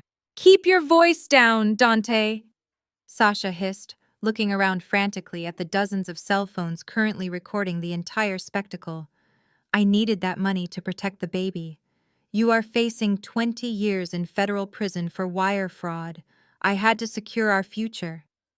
"It is not our future anymore," Dante shouted, taking another aggressive step forward. "The feds froze all my accounts yesterday. I need that cash right now to cross the border. Hand over the bag, or I am taking the kid." Beverly collapsed against the carved ice sculpture, the cold water soaking into her designer dress. The perfect family image she had sacrificed everything to protect was completely annihilated. Her son was a sterile fraudster facing federal charges. She was a church embezzler facing the wrath of the aunties. And now a wanted fugitive was screaming about stolen crypto cash on her lawn while threatening to kidnap a baby that did not even belong to her bloodline. The sheer weight of the humiliation and criminal exposure crushed the last remaining breath from her lungs. Dante lunged for Sasha. Marcus, suddenly trying to play the heroic protector, broke free from the choirmen and tackled Dante from the side. It was a pathetic attempt. Dante easily threw Marcus off, sending him crashing into the tiered dessert table. A towering chocolate cake collapsed directly onto Marcus's chest, ruining his tailored suit and leaving him gasping on the patio. In the distance, the faint but rapidly approaching wail of police sirens began to echo through the neighborhood. Someone in the congregation had clearly called emergency services the moment Beverly was exposed as a thief. and Dante's explosive arrival had only expedited their response time. The sirens grew louder, multiplying as multiple cruisers sped toward the estate. Hearing the sirens, Dante panicked. He looked at Sasha, who was sprinting toward the back gates with the baby, then looked at the approaching flashing red and blue lights. He cursed violently, abandoned the chase, and sprinted back toward his idling charger. He threw himself into the driver's seat, slammed the car into gear, and sped off down the street, running a stop sign and nearly swiping a parked catering van. I watched the entire criminal spectacle from the edge of the property, leaning casually against the stone pillar of the gate. The police cruisers swarmed the estate seconds later, tires screeching on the wet grass. Officers poured out of their vehicles, shouting orders and drawing their weapons. They bypassed the retreating guests entirely and marched straight toward the main pavilion. Two officers immediately grabbed Marcus, hauling him up from the ruined cake and slapping heavy metal handcuffs over his wrists. Another officer approached Beverly, who was sitting on the wet grass, weeping hysterically and completely unresponsive to the commands being shouted at her. Sister Beatrice stood over Beverly, shaking her head in absolute disgust, pointing directly at the fallen matriarch as the officer read Beverly her rights regarding the stolen church funds. The community watched in absolute horror as the perfect family image crumbled into a criminal spectacle on the front lawn. The mighty Hayes family was being dragged away in handcuffs, their reputation permanently destroyed, and their stolen wealth completely vanished. I turned around and walked to my car, a genuine smile finally gracing my lips. The revenge was absolute, and the victory was undeniably sweet. But even as I unlocked my car door and slid into the leather driver's seat, the final chaotic chapter of the Hayes family downfall was still violently unfolding inside the ruined mansion. The wailing police sirens echoing through the Oakwood subdivision had not just panicked the fugitive Dante. The deafening noise cutting through the heavy rain had triggered a desperate feral survival instinct inside Marcus. While Dante was busy threatening Sasha on the lawn, Marcus had heard the distinct sound of the approaching sirens and realized his entire world was about to end. He knew the police would not just issue a simple noise complaint. Once law enforcement stepped foot inside the estate, they would inevitably secure the premises, and that included his home office. The Securities and Exchange Commission had been circling him for months, and his private study was a treasure trove of undeniable digital evidence. Sweeping the crushed chocolate cake and porcelain debris off his ruined suit, Marcus scrambled away from the patio and bolted back inside the house. His breath came in ragged, panicked gasps as he sprinted up the grand staircase, taking the steps two at a time. He raced down the long carpeted hallway toward his custom-built office, bursting through the double doors and immediately tearing the room apart. He snatched his primary laptop off the mahogany desk and slammed it violently against the edge of the marble fireplace, shattering the screen and cracking the chassis. He yanked open desk drawers, frantically searching for the encrypted silver flash drives and the master physical ledger that detailed every single fraudulent wire transfer he had executed over the past 4 years. He was tossing paper files into the fireplace, searching frantically for a lighter to burn the paper trail of his massive Ponzi scheme. Marcus grabbed a heavy, solid brass bookend, preparing to smash the hard drive of his desktop computer into unrecognizable pieces. Before he could bring the heavy metal down, a firm, immovable hand clamped onto his wrist. Marcus spun around wildly, his eyes wide with manic terror. Liam stood right behind him, his expression carved from solid ice. Chloe's husband had not left the house entirely. He had seen Marcus bolt up the stairs, and knowing the depth of Marcus's financial crimes, Liam knew exactly what the desperate coward was trying to do. "Let go of me, Liam!" Marcus screamed, his voice cracking with pure hysteria. "You do not understand what is on these drives. If the federal agents get their hands on this hardware, I am going to prison for the rest of my life. I have to wipe everything right now." "You are already going to prison, Marcus," Liam replied, his voice carrying a chilling, emotionless authority. "Destroying physical evidence during an active police response is just going to add obstruction of justice to your federal wire fraud charges. I am not going to let you manipulate your way out of this. You stole from my wife. You stole from your church. You are going to face the absolute reality of your actions." Marcus yanked his arm back, breathing heavily like a cornered animal. He looked around the office, sizing up his brother-in-law. Liam was tall, broad-shouldered, and maintained a disciplined, rigorous fitness routine. Marcus was soft out of shape and currently bruised and bleeding from Sasha's earlier assault. But absolute desperation makes people incredibly dangerous. "Get out of my way! Liam!" Marcus growled, hefting the brass bookend like a blunt weapon. "I am not asking you. This is my house and this is my business. You have already ruined my mother. You have already turned Chloe against us. I am not letting you hand me over to the authorities. Move away from the door right now." Liam did not flinch. He calmly removed his tailored suit jacket, dropping it onto a nearby leather chair, and stepped directly into the center of the doorway, completely blocking the only exit. "You are not walking out of this room with those drives, Marcus. Put the bookend down and step away from the desk." With a feral roar, Marcus charged forward, swinging the heavy brass object directly at Liam's head. Liam sidestepped the clumsy assault with practiced ease. He grabbed Marcus by the forearm, twisted his wrist sharply, and forced the bookend to drop heavily onto the hardwood floor. Marcus let out a yelp of pain and swung his free hand wildly, catching Liam squarely on the cheekbone. The strike barely registered on Liam's stoic face. He stepped directly into Marcus's personal space and drove a powerful open palm strike into Marcus's chest, pushing the breath entirely from his lungs. Marcus stumbled backward, crashing hard into his mahogany desk and sending stacks of fraudulent financial portfolios scattering across the room like snow. "You are pathetic, Marcus," Liam stated coldly, stepping forward and kicking the dropped hard drives far out of Marcus's reach. "You have spent your entire life hiding behind your mother's skirt and stealing other people's money to fund your pathetic delusions of grandeur. Now when the bill finally comes due, you try to smash computers like a petulant toddler throwing a tantrum. It is over." Marcus scrambled across the floor on his hands and knees, sobbing openly as he desperately tried to crawl toward the encrypted flash drives. "Please, Liam." He begged, his voice dissolving into pathetic, whimpering sobs. "You are family. You are supposed to protect us. I will give Chloe her money back. I swear to God, I will pay her back every single cent. Just let me destroy the ledger." The heavy thud of combat boots charging up the grand staircase silenced Marcus's pathetic pleading. The police had fully breached the estate. The flashing blue and red lights from the cruisers outside cast eerie, sweeping shadows across the walls of the Home Office. Two heavily armed officers burst into the room, their hands resting securely on their duty belts, taking in the scene of the shattered office. Liam took a calm, deliberate step backward, raising his hands clearly to show he was not a threat. Officer Liam addressed them, his voice perfectly composed and professional. "This man is Marcus Hayes. He was currently attempting to destroy digital and physical evidence related to an ongoing federal financial fraud investigation.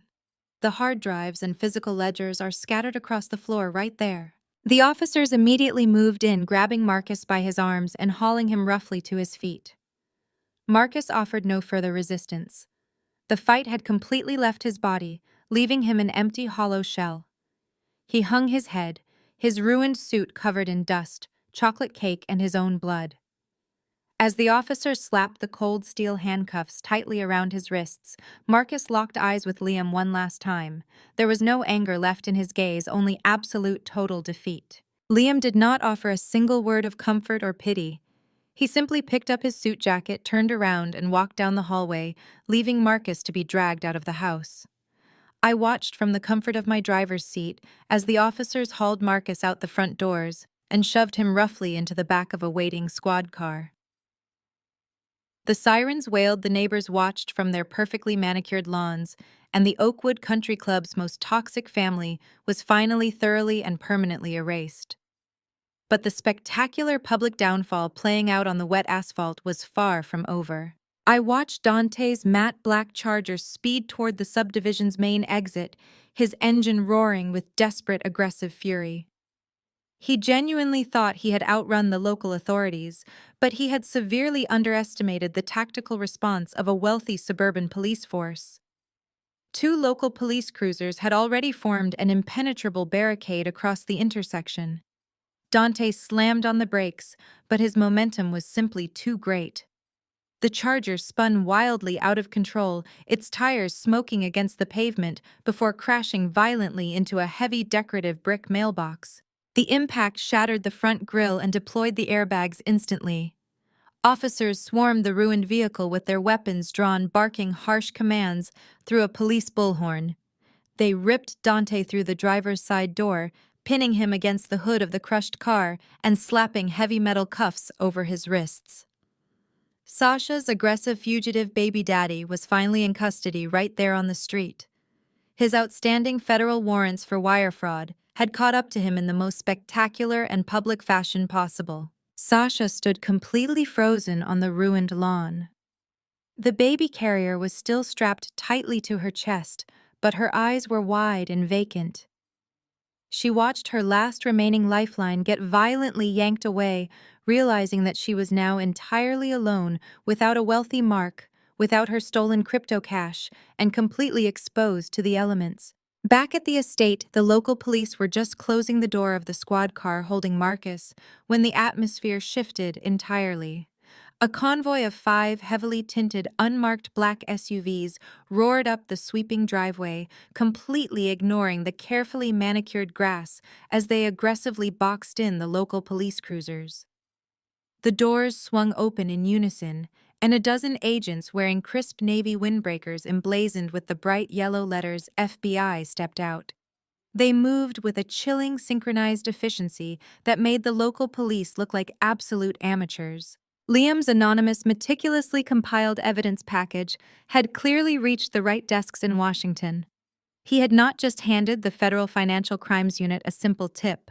He had handed them a fully decorated, indisputable roadmap of Marcus's entire Ponzi scheme, complete with routing numbers, offshore shell accounts, and fraudulent investor portfolios. The federal government does not move slowly when millions of dollars in corporate fraud are handed to them on a silver platter. The lead FBI agent, a tall, imposing woman with zero tolerance for suburban drama, approached the local police chief. She flashed her federal badge, speaking in a low, authoritative tone that brooked absolutely no argument. She formally asserted federal jurisdiction and demanded immediate custody of the suspect. The local officers immediately stepped back, opening the squad car door and pulling Marcus back out into the harsh afternoon light. Marcus looked completely broken. The arrogant, wealthy tech bro who had once sneered at me across a mahogany dining table was now a shivering, weeping mess. His designer suit was stained with mud chocolate cake and his own blood. The FBI agents took a firm, uncompromising hold of his arms, replacing the local police's standard handcuffs with heavy federal restraints. They marched him directly across the center of the lawn to transfer him to the federal transport vehicle. It was the ultimate walk of shame. They paraded him right in front of the massive white pavilions, the abandoned soul food buffet, and the entire horrified congregation. The formidable church auntie's sister, Beatrice Mother Williams, and Auntie Clara stood shoulder to shoulder. Their arms were crossed tightly, and their expressions were carved from absolute stone. They watched the federal agents parade the church treasurer's son like a common criminal. Marcus tried to look away, humiliated by the piercing, judgmental stares of the very community his mother had tried to manipulate.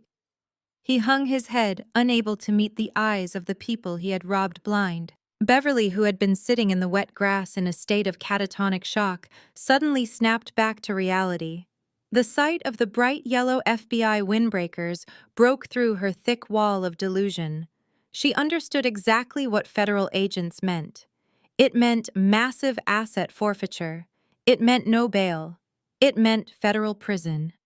Beverly let out an unearthly dramatic shriek that echoed across the entire estate. She scrambled to her feet, her expensive silk dress ruined and clinging to her legs, and sprinted clumsily toward the federal agents.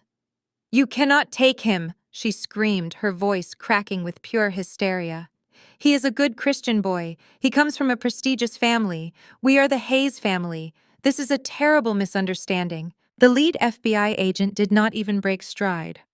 She simply held up a hand, and 2 subordinate agents stepped forward, physically blocking Beverly from getting anywhere near Marcus. Beverly hit the invisible wall of federal authority and collapsed.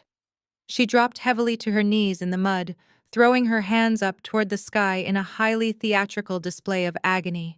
"Help me!" Beverly wailed, turning her desperate mascara-streaked face toward the congregation. "Sister Beatrice, Mother Williams, please help me. You have known Marcus since he was a child in Sunday school. Tell them who we are. We bought the new church pews. We hosted the charity galas. You have to save my son." The silence that followed her plea was absolutely deafening.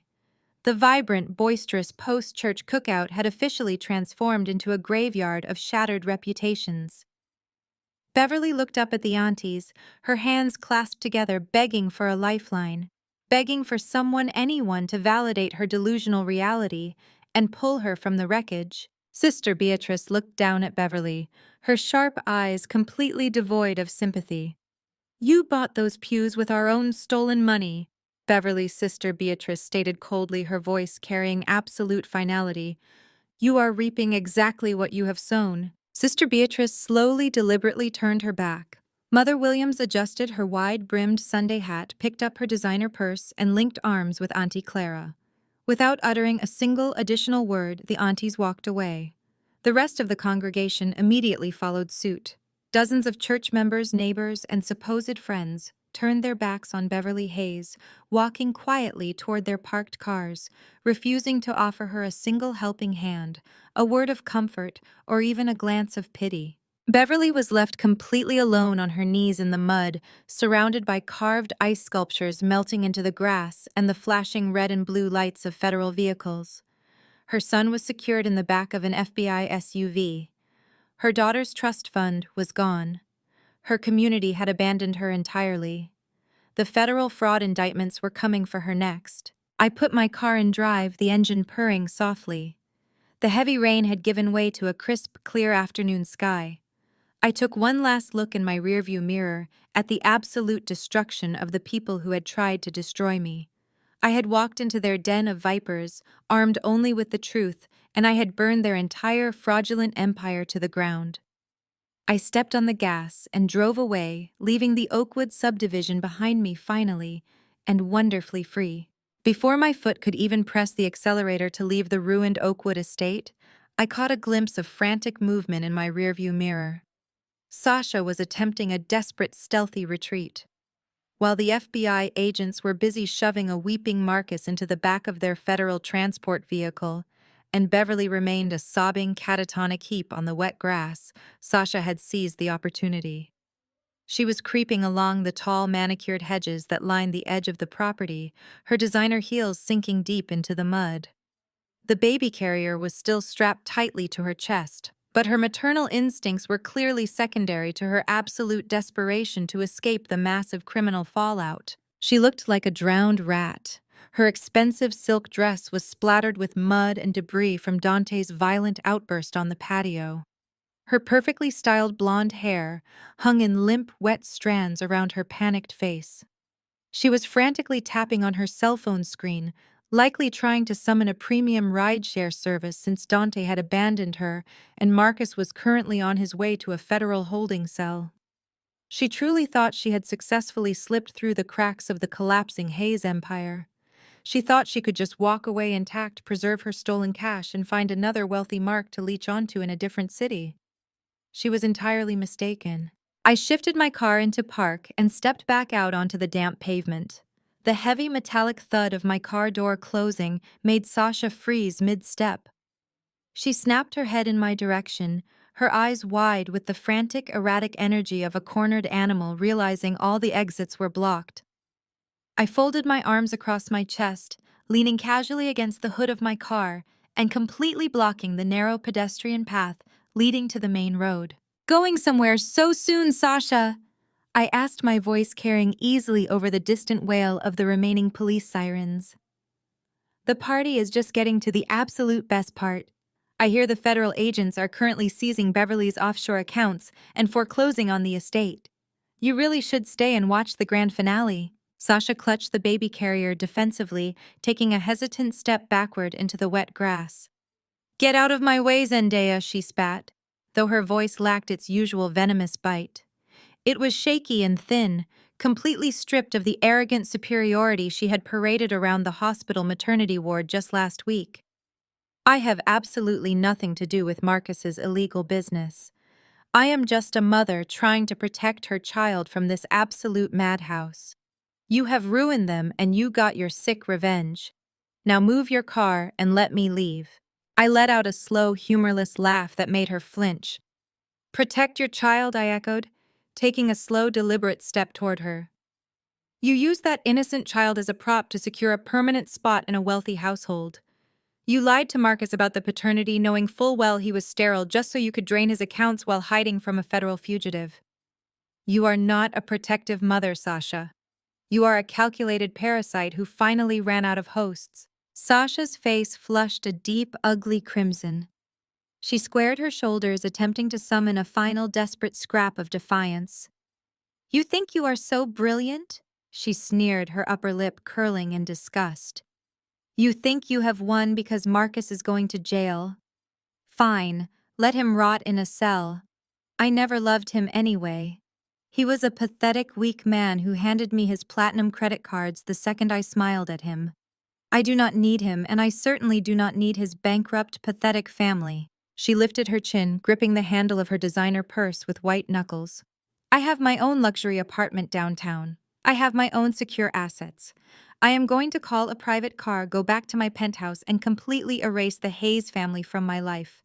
You can stand here and gloat all you want, but tomorrow morning I will be waking up in a luxury high-rise while you are still obsessing over a man who never wanted you. I simply smiled at her. It was a cold, sharp, predatory smile that made the remaining color completely drain from her flushed cheeks. About that luxury downtown penthouse, I said, reaching into the breast pocket of my emerald jumpsuit. You are referring to the gorgeous corner unit at the Zenith Tower, correct?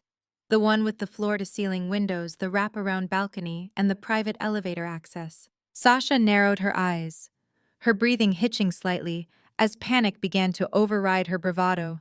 How do you know about my building? She demanded, taking another step back until her shoulders hit the brick pillar of the gate. I pulled out a crisp, neatly folded legal document and held it up between two fingers, letting the afternoon breeze catch the heavy paper. I know about it because Liam is a phenomenally thorough forensic investigator.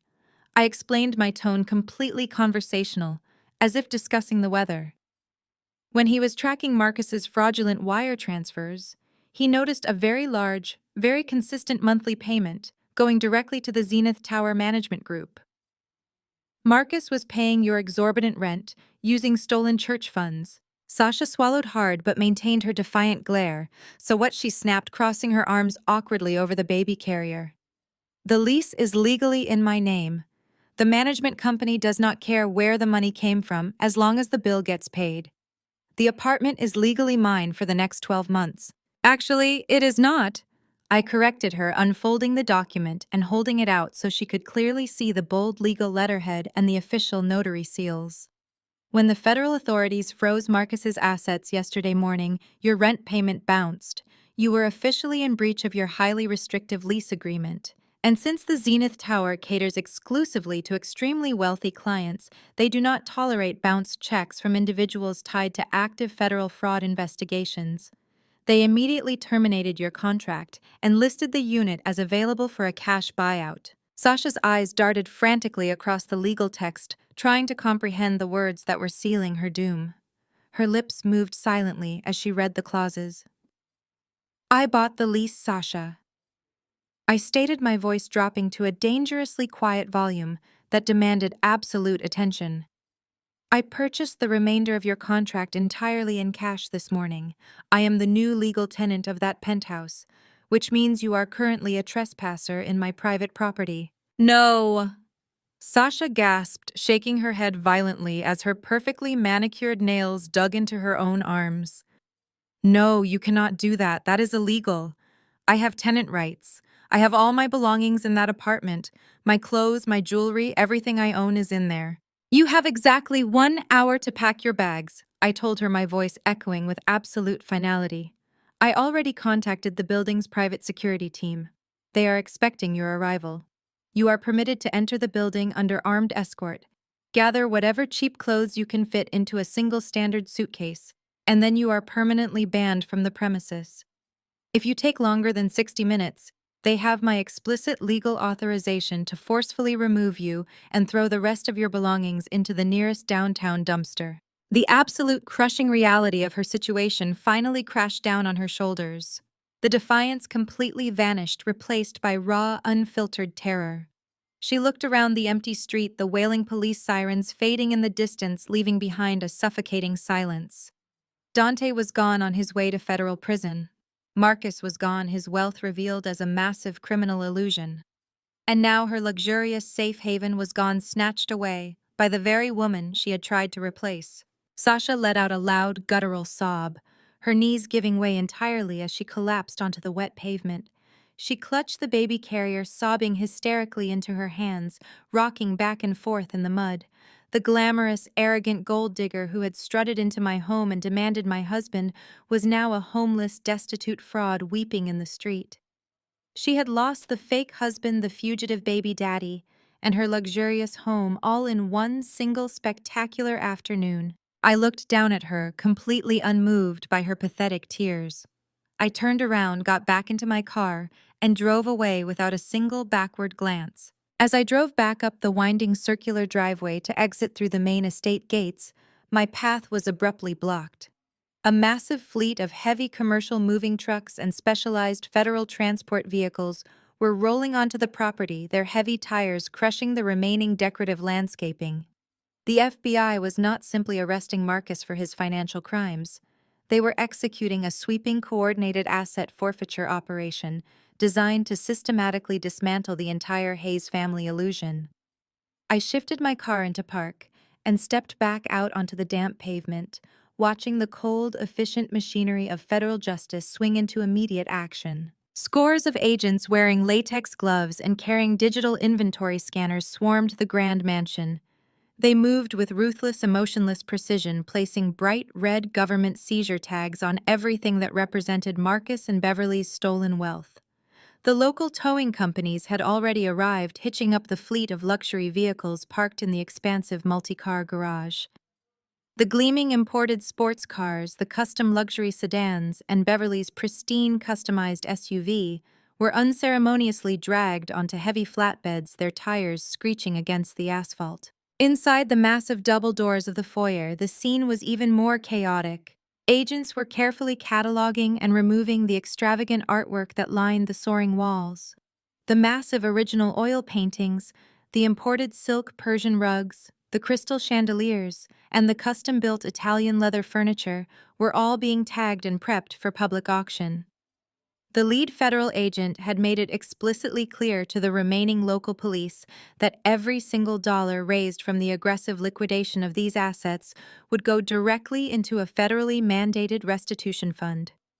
The money would be used to repay the defrauded church members and the innocent local investors whom Marcus had ruthlessly targeted. The very items Beverly had used for years to flaunt her immense superiority over her own congregation were now going to be sold off piece by piece to compensate the exact people she had looked down upon. I walked slowly into the grand foyer, the heavy oak doors propped wide open by the moving crews to accommodate their large dollies and packing crates. The interior of the house was a theater of absolute desperation. Beverly had managed to drag herself out of the mud on the front lawn and retreat into her crumbling sanctuary. She was a frantic, weeping mess, darting erratically between the federal agents, like a trapped bird desperately trying to defend a nest that was actively being destroyed. Her ruined designer silk dress was still completely caked in wet dirt, and her meticulously styled hair was a tangled, chaotic disaster. She was frantically trying to block the agents from removing her prized possessions, throwing her body in front of antique mahogany sideboards, and weeping openly as the agents simply bypassed her and continued their methodical work. They ignored her theatrical sobbing, treating her like nothing more than a minor logistical obstacle in their path. But when Beverly saw a senior agent reach for a massive ornate designer porcelain vase displayed prominently on a marble pedestal in the center of the room, she completely snapped. Beverly dove forward with a wild, guttural scream, wrapping her arms tightly around the heavy porcelain and clutching it fiercely to her chest as if her actual life depended on it. "You cannot take this!" She shrieked, her eyes wide and completely manic. "This is a priceless antique. This is my home. You are destroying my status. You are completely ruining the Hayes family legacy. We are an institution in this city. You cannot just march in here and erase my legacy." The federal agent stepped back momentarily, raising his hands defensively, unsure of how to physically handle the unhinged, weeping matriarch without causing a dangerous altercation or damaging the expensive asset. I stepped forward, my heels clicking sharply against the marble floor, cutting through her hysterical screaming and the chaotic noise of the moving crews. I walked directly up to Beverly, looking her straight in her wild, panicked eyes. She froze, her chest heaving as she gripped the vase with white-knuckled desperation, refusing to let it go.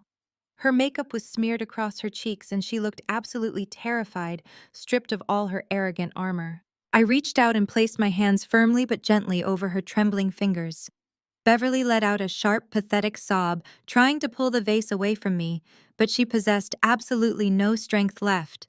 The fight had been completely drained from her spirit. "Let it go, Beverly," I said, my voice completely steady and utterly calm, contrasting sharply with her manic energy. "It does not belong to you anymore. None of this ever truly belonged to you." "But my status," Beverly whimpered, her voice cracking as she stared at the vase. "My family name. My legacy. I worked so hard to build this image. I cannot just lose my legacy." I gently pried her fingers loose from the smooth porcelain, feeling her grip finally surrender. I took the heavy designer vase from her arms and turned to hand it securely to the waiting federal agent, who immediately tagged it and placed it into a padded transport crate. I turned back to Beverly, looking down at her empty, trembling hands. "You never had a legacy, Beverly," I told her, speaking with a quiet, absolute certainty that echoed in the cavernous, emptying room. "True industrialist families, the kind of families you spent your entire life desperately trying to imitate, build their enduring legacies on actual hard work, innovation, and genuine integrity.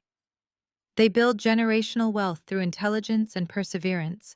They do not build their empires using stolen money, fraud, and loud, obnoxious bragging." Beverly stared at me, her mouth opening and closing, but no sound came out. She had spent decades constructing a massive, fragile house of cards based entirely on deceit, manipulation, and the exploitation of the people who trusted her the most. She had sacrificed her own son's morality simply to fund her insatiable addiction to luxury and status. "You bought these beautiful things using the retirement savings of elderly church members." I continued, my gaze remaining perfectly cold and unwavering. "You hosted lavish charity galas to show off wealth that was entirely stolen from the very community you claimed to lead. That is not a legacy, Beverly. That is just a common theft wearing a very expensive dress. And now the illusion is over. The bill has finally come due, and you have absolutely nothing left to pay it with." Beverly slowly sank down onto the marble floor, her legs completely giving out beneath her. She sat in the center of her empty, echoing foyer, crying softly into her hands as the federal agents continued to strip her home bare around her. There was no defiance left in her posture, no arrogant speeches about the superiority of the Hayes family. She was just an empty, hollow woman surrounded by the ruins of her own toxic greed. I stepped around her, walking out the front doors and back to my car, leaving her to face the absolute reality of her actions alone. As I settled into the driver's seat of my car, the engine idling quietly, the heavy oak front doors of the mansion swung wide open once again. Chloe and Liam emerged from the long corridor leading to the guest wing. They were carrying their packed overnight bags, walking with a brisk, purposeful stride that signaled a permanent departure. But as they reached the threshold of the grand foyer, Chloe abruptly stopped. She dropped her heavy leather travel bag onto the marble floor and looked around at the absolute ruin of her mother and brother. The sprawling, opulent space was completely unrecognizable. The massive imported Persian rug had been rolled up and tagged with bright red federal evidence tape. The antique mahogany sideboards were gone, leaving faded rectangular outlines on the custom wallpaper. Federal agents were systematically moving through the adjoining formal dining room, loudly cataloging the imported crystal and fine china. And there, in the dead center of the echoing room, sat Beverly. She was still on her knees, staring vacantly at the empty space where her prized designer vase had stood just moments ago. Beverly heard the heavy thud of Chloe's bag and slowly turned her head. Her face was a horrific mask of smeared mascara and pure, unadulterated desperation. When she saw her daughter standing by the front door, a sudden manic energy seemed to reignite her broken spirit. She pushed herself up from the cold floor, her ruined silk dress clinging to her legs, and stumbled frantically toward Chloe. Chloe Beverly gasped, her voice a ragged, breathless wheeze.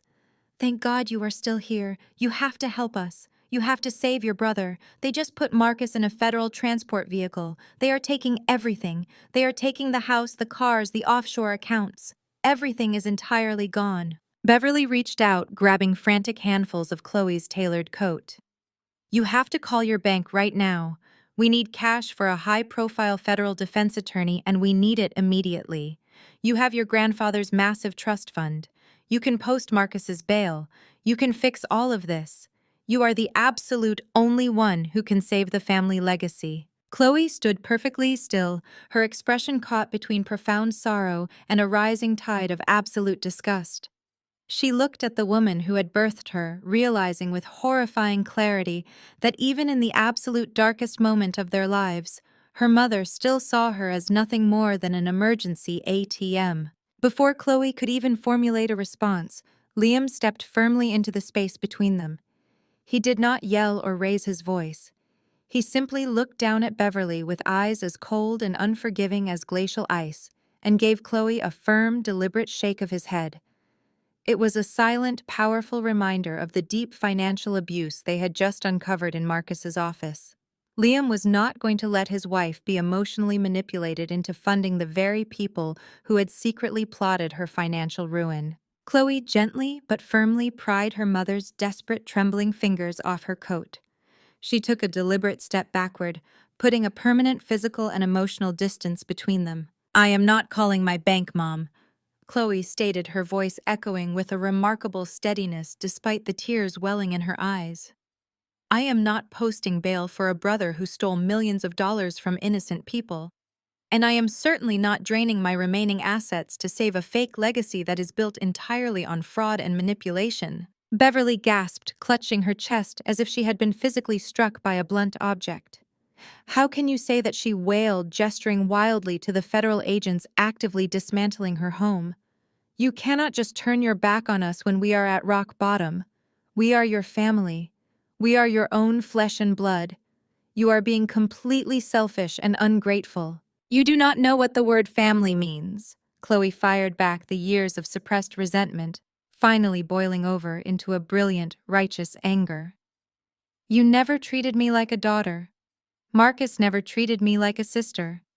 You explicitly viewed me as nothing more than a walking bank account. Whenever you called me, it was never to ask how my life was going. It was always because you needed funding for a pretentious charity gala or a down payment for another luxury vehicle to impress your country club friends." Chloe took another step forward, her voice ringing with absolute authority. "You smiled to my face while secretly plotting with Marcus to drain my grandfather's trust fund to fuel your pathetic Ponzi scheme. You thought I was stupid. You thought I was just the quiet, accommodating daughter who would endlessly finance your delusions of grandeur. You did not love me, Mom. You only loved the access to capital that I provided. You explicitly viewed me as a financial resource, not family." Beverly opened her mouth to argue, to spin another desperate web of lies and guilt, but the words completely died in her throat. The undeniable truth hung heavily in the empty foyer, silencing her completely. Chloe stood incredibly tall, her posture radiating a newfound unbreakable strength. "I am officially done," Chloe said, her voice carrying absolute chilling finality. "I am completely disowning you and Marcus. Do not call my phone. Do not have your defense lawyers contact me for bail money. You are no longer my family. You made your choices, and now you are entirely on your own." Chloe turned her back on her mother, picked up her heavy travel bag, and walked out the heavy oak doors without a single moment of hesitation. Liam walked closely beside her, his hand resting protectively against the small of her back. They moved down the sweeping driveway toward their parked SUV, completely ignoring the chaotic swarm of federal agents and local police officers securing the perimeter.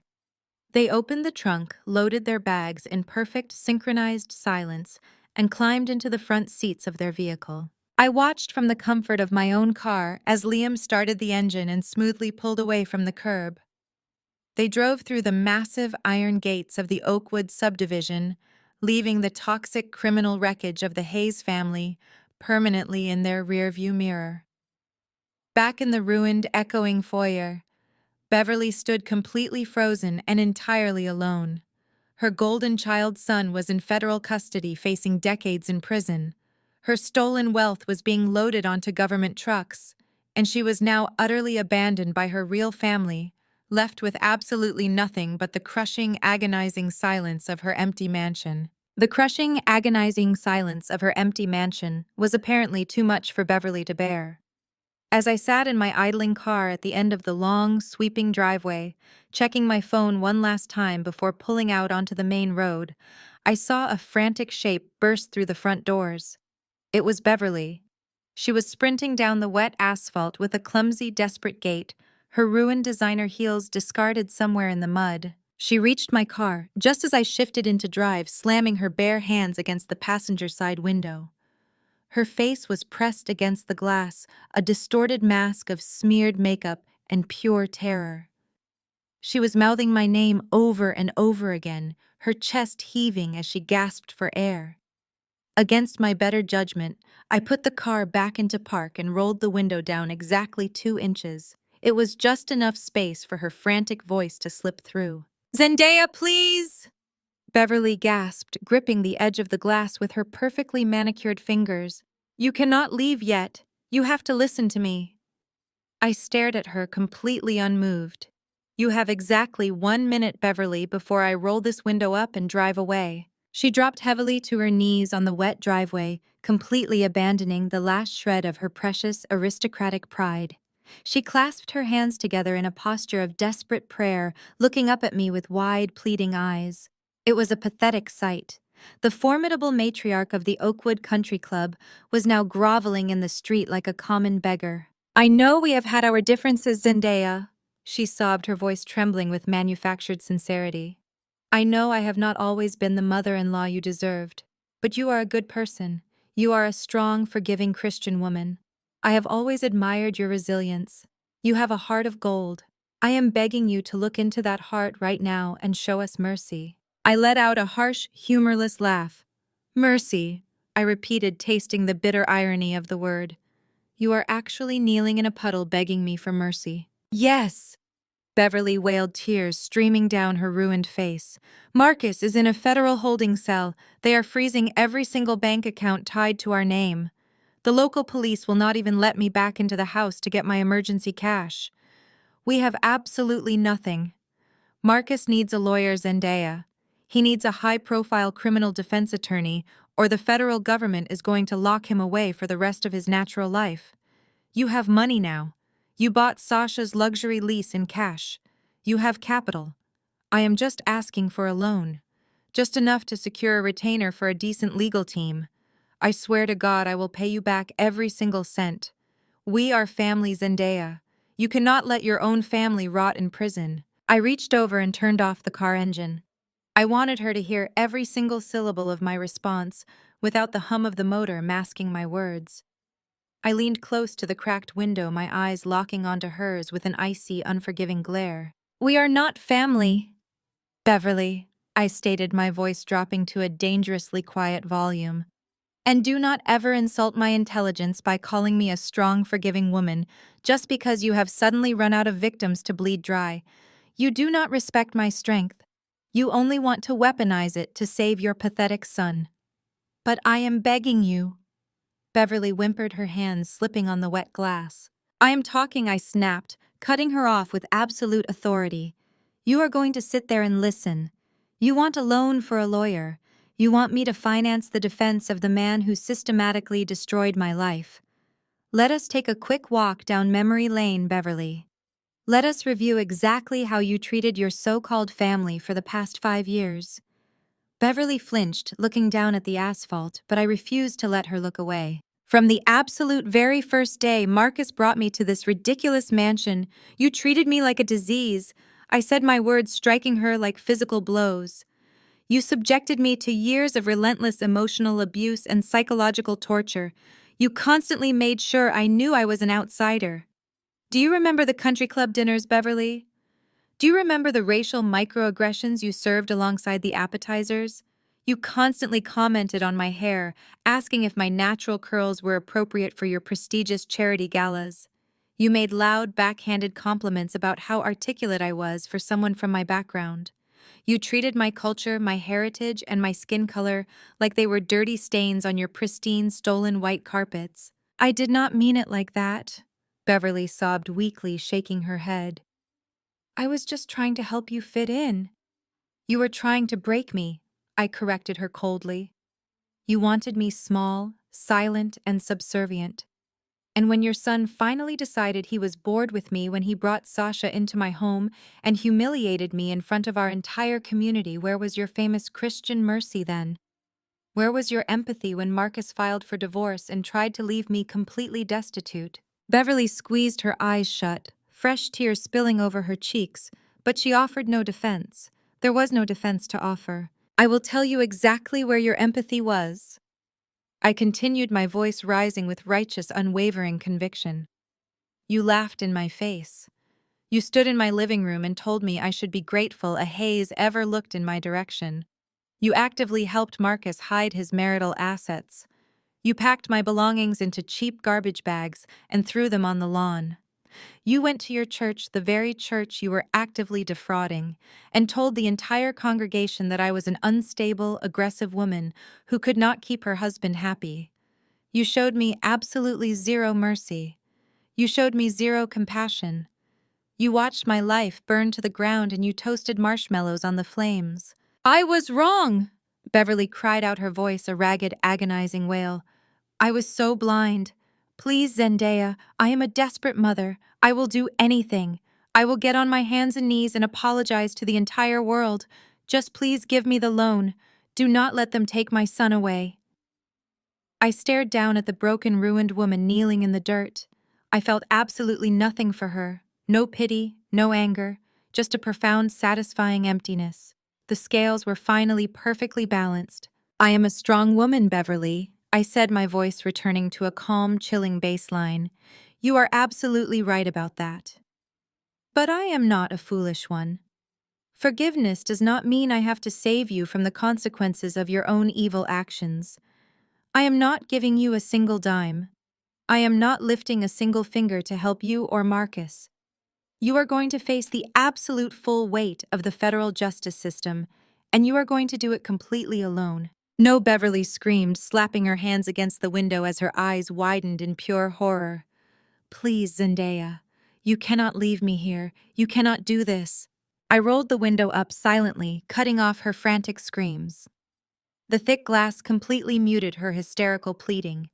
I started the engine, the car roaring back to life. Beverly stayed on her knees, weeping openly and striking the passenger door with her bare hands.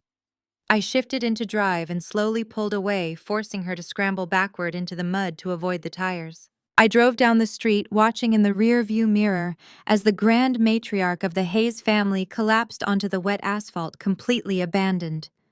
I turned the corner out of the subdivision, leaving her behind in the dust. The storm was finally over, and the road ahead of me was wide open and completely clear. But that peaceful clarity lasted exactly 10 seconds. As I approached the grand wrought iron gates that marked the main entrance to the Oakwood Estate community, a chaotic wall of flashing lights and heavy vehicles suddenly blocked my exit. 3 local news vans screeched to a halt right across the entrance lanes, their tires smoking on the damp pavement. Their satellite dishes were already raised, and camera crews were practically falling out of the sliding doors before the vans had even shifted into park. Someone had clearly tipped them off about the spectacular implosion at the Sunday cookout and the subsequent federal raid. I hit the brakes, bringing my car to a smooth stop just inside the gates. The reporters completely ignored my vehicle. Their hungry eyes were fixed on the spectacle unfolding right behind me. I looked in my rearview mirror. Beverly had dragged herself up from the mud and was stumbling blindly down the street toward the entrance. She was likely trying to escape the federal agents who were now taping up her front doors, but she had just walked directly into a far worse nightmare. The media swarm descended on her like predators sensing blood in the water. Camera operators hoisted their heavy equipment onto their shoulders, running toward the ruined matriarch with their bright LED video lights blazing. The harsh white illumination hit Beverly, blinding her and highlighting every single horrifying detail of her downfall. Her designer silk dress was plastered to her body with wet dirt. Her expensive blowout was a tangled bird's nest of ruined hair. Her mascara ran down her cheeks in dark, jagged rivers. A blonde reporter from Channel 5 Action News reached her first, shoving a microphone with a bright red logo directly into Beverly's face. Mrs. Hayes, the reporter, shouted, her voice echoing clearly in the quiet subdivision. "We have reports that federal agents are currently seizing your assets. Can you comment on the allegations that your family stole millions of dollars from the Oakwood Community Church Retirement Fund?" Beverly flinched violently, throwing her muddy hands up to shield her face from the blinding camera lights. "No!" she gasped, her voice cracking. "Get away from me! You are not allowed to be here. This is a private gated community. Turn off those cameras right now." But the reporters were absolutely relentless. A second journalist stepped up, flanking her on the left. "Mrs. Hayes, is it true that your son Marcus was just taken into federal custody for wire fraud?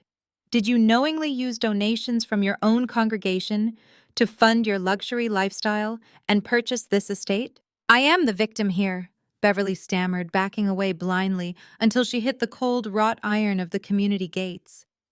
She was trapped, cornered by the very public attention she had spent her entire life desperately craving. "I did not know anything," she babbled, frantically waving her hands. "My son handled the finances. I am a devoted Christian woman. I am an institution in this city. You cannot do this to me." Her words were pathetic and transparent. The cameras captured every stutter, every desperate lie, every ounce of her spectacular humiliation on live television. The neighbors who had previously cowered under her tyrannical social rule were now emerging from their mansions, standing on their manicured lawns with their smartphones out, recording the magnificent downfall of the Oakwood Queen. I watched the pathetic scene unfold from the quiet sanctuary of my car. I could have simply put the car in reverse, taken the service exit, and washed my hands of the Hayes family forever. But looking at Beverly scrambling to spin a narrative out of thin air, I realized that leaving quietly was not enough. The community needed absolute closure, and the Hayes family legacy needed a definitive public execution. I put my car into park, stepped out into the cool evening air, and walked deliberately toward the blinding media circus. My heels clicked sharply on the wet asphalt, a steady, confident rhythm that cut through the shouting reporters. As I approached the bright halo of the video lights, the blonde reporter caught sight of me. She recognized me immediately from the charity galas and corporate events I had attended over the years. "Zendaya Hayes," the reporter called out, pivoting her microphone away from a sobbing Beverly. "You were married to Marcus Hayes. Can you tell us what exactly is happening here tonight? Were you aware of the massive financial fraud your husband was committing against the church?" The cameras instantly swung in my direction, abandoning Beverly in the shadows. I stood perfectly straight, adjusting the lapels of my tailored coat. I looked directly into the primary camera lens, projecting absolute calm and unshakable professional authority. "I am no longer a Hayes," I stated, my voice clear and unwavering. "I filed for divorce the moment I uncovered the depth of Marcus and Beverly's financial crimes. They systematically targeted the most vulnerable members of their own congregation. They exploited the elderly, they manipulated the faithful, and they used stolen retirement funds to buy designer clothes and host lavish country club parties. I handed all the financial evidence I possessed directly over to the federal authorities, which led to the arrests you are witnessing tonight." Beverly let out a strangled shriek from the background, but the reporters completely ignored her. They were entirely captivated by my statement. "What will happen to the church members?" the second reporter asked. "Many of them have lost their entire life savings." The community is completely devastated. I looked at the reporter, offering a small, reassuring smile. That is exactly why I stepped out to speak with you tonight, I said. As the founder and CEO of my own independent investment firm, I cannot simply stand by and watch innocent, hardworking people suffer due to the greed of my former in-laws. I have spent the last week working closely with my financial team and reviewing the church's stolen ledgers. I paused, letting the silence build for maximum impact. The flashing camera lights illuminated my face, capturing the exact moment I drove the final nail into the Hayes family coffin. I am officially announcing that my firm will be completely refunding the church's stolen money, I declared, my voice ringing with absolute certainty. We are establishing an immediate relief fund to ensure that every single dollar taken from the Oakwood Community Church members is returned to them in full. This is an act of community goodwill. The people who trusted the Hayes family did not deserve to be financially ruined, and I will personally ensure that their futures are completely restored. The reporters erupted into a frenzy of questions, shouting over one another to get more details about the massive donation.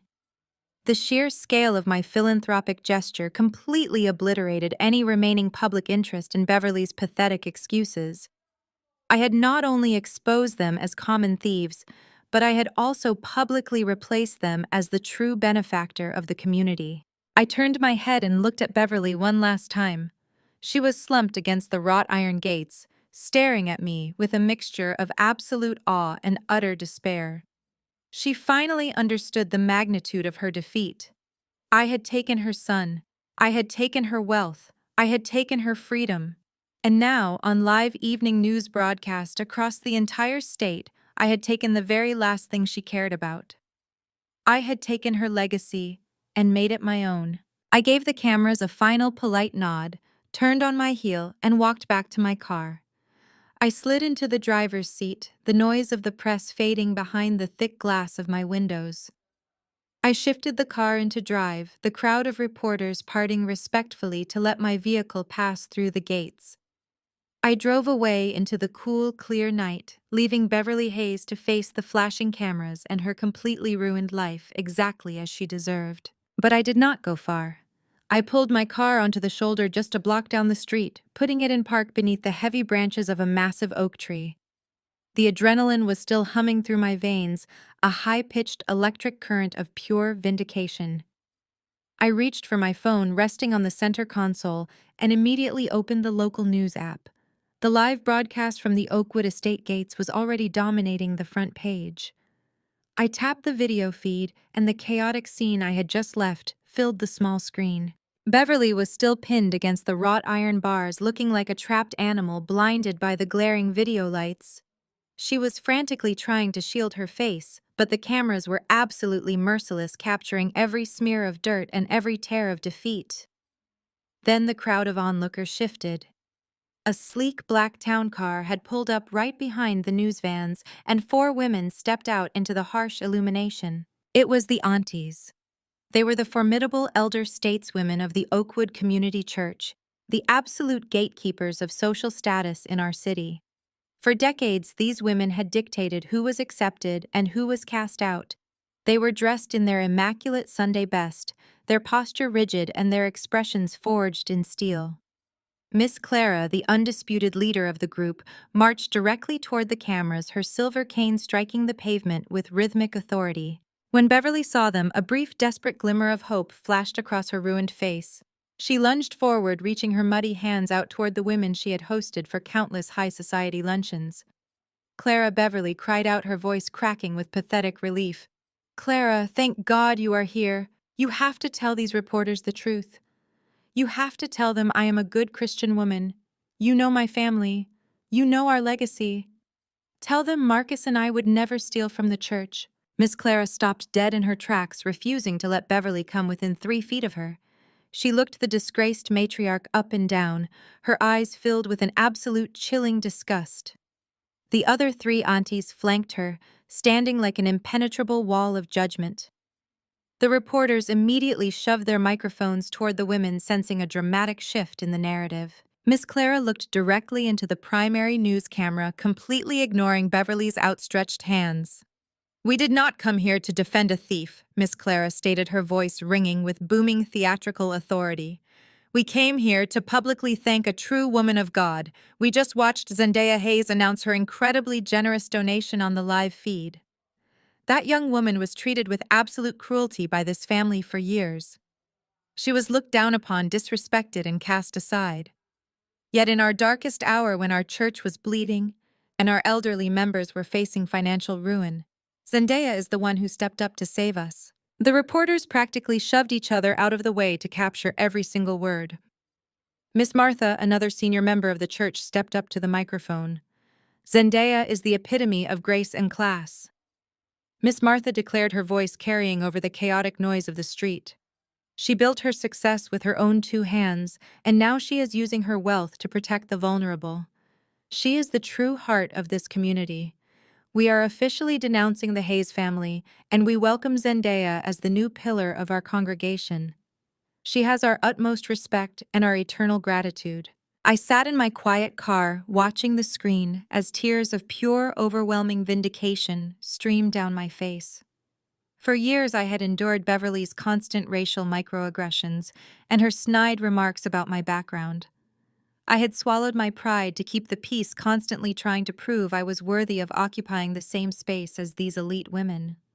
Now the very people Beverly had worshipped, the exact social circle she had sacrificed her own son's morality to impress, were crowning me as their savior on live television. Beverly's mouth dropped open in absolute horror. She stumbled backward, clutching her chest as if she was experiencing a severe physical trauma. "Clara, you cannot mean that?" Beverly gasped, shaking her head frantically. "You cannot replace me with her. She is not one of us. She does not have our pedigree. I am Beverly Hayes. I built the charity gala. I funded the new sanctuary roof. You cannot strip me of my status." Miss Clara turned her piercing gaze back to Beverly, and the sheer contempt in her eyes was enough to freeze boiling water.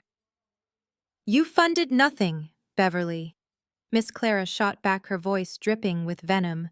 "You stole from the collection plates. You stole from the retirement accounts of widows and widowers. You paraded around in designer gowns bought with blood money while looking down your nose at the very people you were actively robbing. You have no pedigree. You have no class. You are nothing but a common criminal wearing a stolen pearl necklace." The words struck Beverly like physical blows. She physically recoiled, wrapping her arms around her stomach as she doubled over in sheer agony. "You are finished in this town," Miss Clara continued, delivering the final executing blow to Beverly's entire existence. "You are banned from the church. You are stripped of your country club membership. Every society door in this city is permanently locked to you. You have no legacy left, Beverly. You have absolutely nothing. May God have mercy on your pathetic soul, because this community certainly will not." The aunties turned in perfect unison, marching back to their waiting town car, with their heads held high. They left Beverly completely alone in the glaring spotlight. She sank to her knees on the wet pavement, sobbing uncontrollably into her muddy hands. She had lost her mansion. She had lost her son. But worst of all, she had lost the only thing she truly valued in this world, her perceived high-class status. She was officially a pariah, a disgraced outcast facing the absolute ruin of her own making. I watched the broadcast for one more minute, savoring the absolute perfect justice of the moment. The heavy, suffocating weight I had carried for the past 5 years completely evaporated. I pressed the power button on my phone, turning the screen black and tossing it onto the passenger seat. I wiped the tears from my cheeks, took a deep, cleansing breath, and shifted my car back into drive. I pulled out onto the empty road, leaving the wreckage of the past behind me, and drove toward a future that belonged entirely to me. Exactly 48 hours later, the dust had settled, but the profound reality of the federal seizure had only just begun to manifest. The strict government-mandated eviction notice had officially expired at noon. I stood on the sprawling front lawn of the Oakwood estate, wearing a sharply tailored charcoal business suit, the cool morning breeze tugging at the edges of the rolled architectural blueprints I held tightly in my hands. The estate was no longer a symbol of the Hayes family dominance. It was now simply a massive, heavily discounted commercial redevelopment asset, and I was the primary investor who had just acquired the entire deed from the liquidating bank. The circular driveway was crammed with a different kind of machinery today. The frantic media vans and flashing police cruisers were completely gone. In their place sat a fleet of massive industrial moving trucks hauling away the absolute last remnants of Beverly's seized existence. Heavily muscled workers lugged the remaining mundane items out of the front doors. They carried out the heavy velvet curtains, the customized brass fireplace screens, the oversized imported patio furniture, and the expensive custom-built cabinetry. Everything was being unceremoniously dumped into the back of the transport trailers bound for federal auction houses. The government was stripping the property to the bone, ensuring that every single asset was monetized to repay the church congregation. I watched the efficient, brutal process with clinical satisfaction. For years, I had walked up those grand stone steps, feeling a crushing sense of inadequacy, constantly worried about tracking dirt onto Beverly's pristine white carpets or touching the expensive imported wallpaper. I had shrank myself down to fit into the suffocating mold of the grateful, obedient daughter-in-law.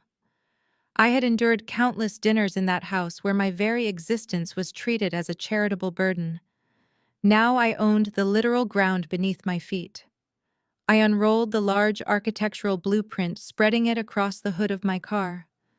The schematic detailed a beautiful state-of-the-art community youth center featuring extensive athletic facilities, tutoring rooms, and a dedicated technology lab. It was a project designed to genuinely uplift the local community, replacing a monument to selfish greed with a beacon of actual hope. A low mechanical rumble suddenly echoed down the quiet suburban street, pulling my attention away from the blueprints. A massive convoy of heavy construction equipment was steadily rolling toward the open iron gates. Flatbed trucks carrying bright yellow bulldozers and enormous industrial excavators groaned under the immense weight of the machinery.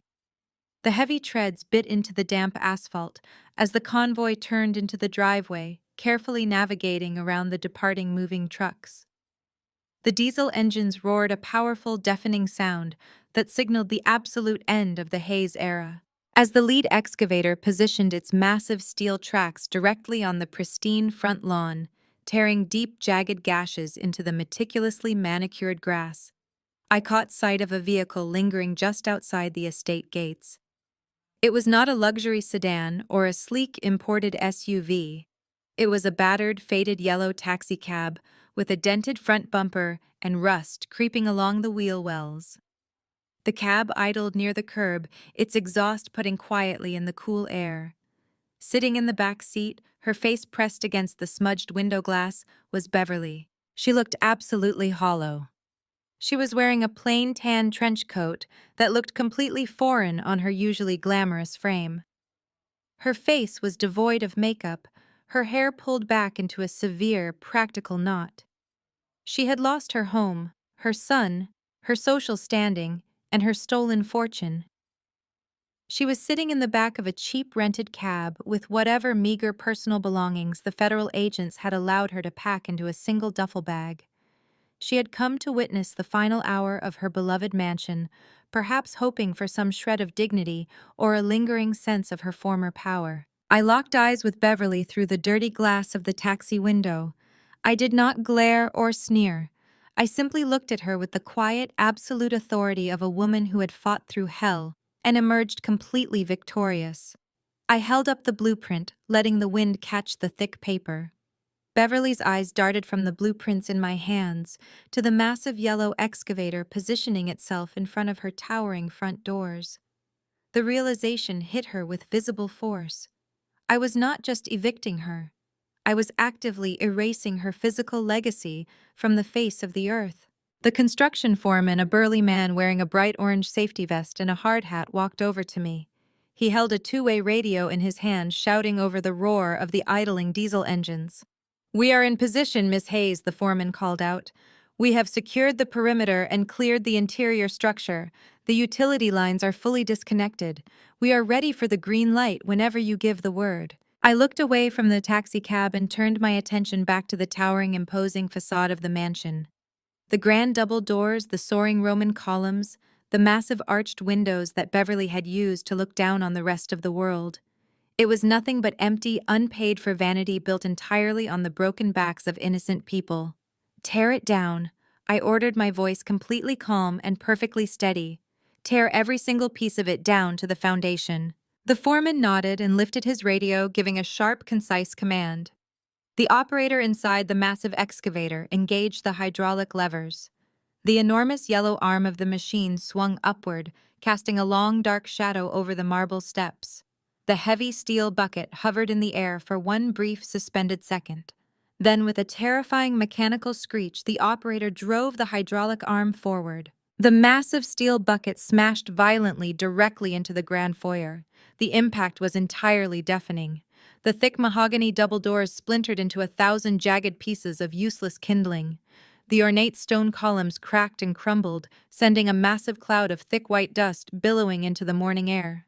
The beautiful imported chandelier inside the entryway, the very same chandelier that hung over the exact spot where Beverly had so frequently insulted my heritage, detached from the soaring ceiling. It crashed to the marble floor with a bright musical shattering sound that echoed sharply across the lawn. The excavator pulled its mechanical arm back, dragging a massive chunk of the roof and the upper balcony down with it. Wood shrieked, and structural metal groaned as the very heart of the mansion was brutally, effortlessly ripped open, exposing the empty, hollow interior to the bright morning sun. I turned my head to look at the taxicab one final time. Beverly had slumped down in the back seat, covering her face with her trembling hands, completely unable to watch the physical destruction of her ultimate status symbol. The taxi driver, noticing the massive cloud of debris drifting toward the street, quickly rolled up his window and put the car in gear. The battered yellow cab slowly pulled away from the curb, merging into the sparse morning traffic and disappearing forever down the road. I turned my back on the departing cab and looked down at my blueprints, the deafening sound of demolition filling the air as I prepared to build a completely new legacy from the rubble. 6 months later, the federal justice system delivered the final devastating blow to the Hayes family name. The federal courthouse was a massive, imposing structure of cold marble and polished wood. I sat in the very back row of the gallery, watching the proceedings with absolute clinical detachment. Marcus stood before the judge, wearing a wrinkled, ill-fitting orange jumpsuit that completely erased his former arrogant charm. He looked incredibly small, physically diminished, and utterly pathetic. His expensive haircuts and custom-tailored Italian suits were a distant memory, replaced by the harsh reality of prison-issue canvas and plastic slip-on shoes. The presiding judge peered over his reading glasses, delivering a scathing reprimand that echoed loudly through the silent courtroom.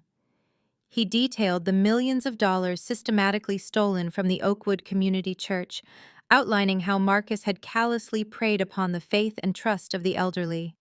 The judge called his actions a profound moral failure and a textbook example of predatory greed. When the gavel finally struck, the sound was absolute and final. Marcus was sentenced to 20 years in a maximum security federal penitentiary with absolutely zero possibility of early parole or appeal. As the federal marshals stepped forward to handcuff him, Marcus turned around, searching the gallery for a friendly face. His eyes met mine for one brief, agonizing second. I offered him nothing. No anger, no pity, just a blank, indifferent stare. He wept openly as the heavy wooden doors closed behind him, completely abandoned by everyone who had once worshipped his bank account. He was locked away for the next 2 decades, destined to be entirely forgotten. Far away from the sterile environment of the federal courthouse, Sasha was experiencing her own personal version of absolute hell. The luxury lease I had bought out in cash was long gone, and so was her manufactured, glamorous lifestyle. She was currently standing behind the greasy stainless steel counter of a 24-hour fast food drive-thru.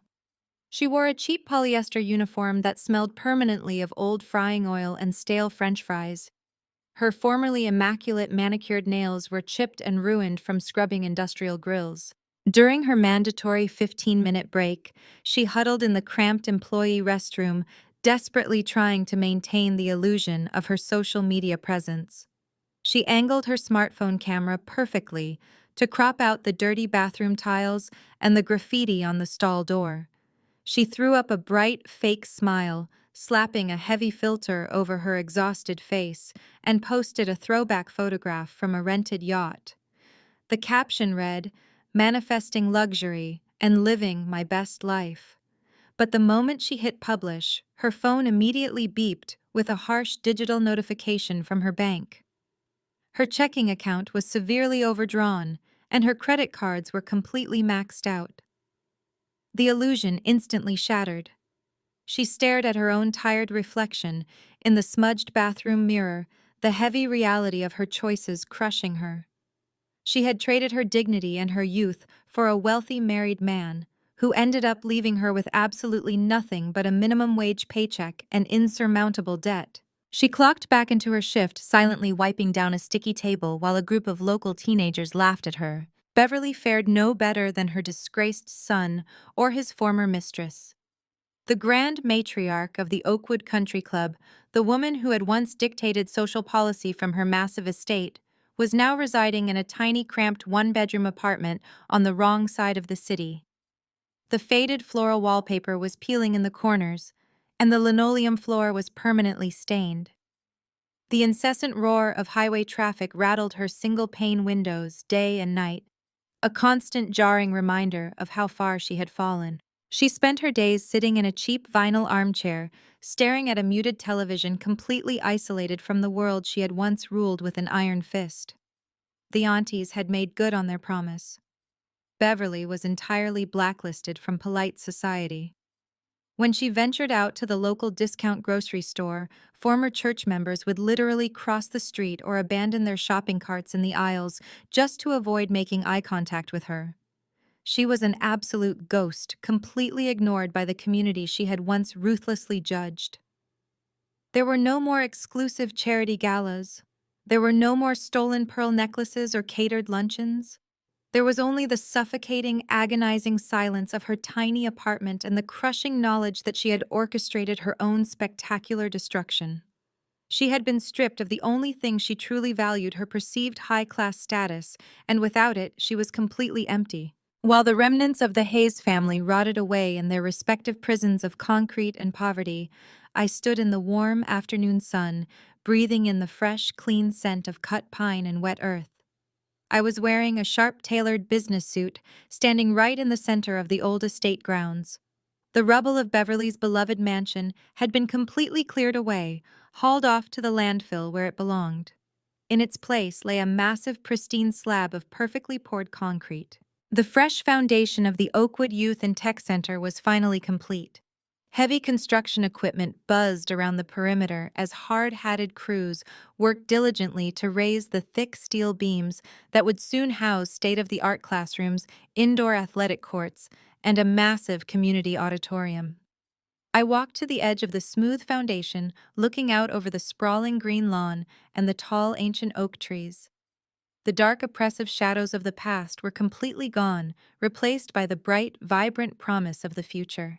My phone vibrated in my pocket. It was a message from my primary financial team, confirming that the final stolen dollar had been officially returned to the church congregation's retirement accounts. My independent investment firm was thriving beyond my wildest expectations. The community was healing and thriving alongside it. I folded my hands together, feeling a profound, unshakable sense of calm wash over my entire body.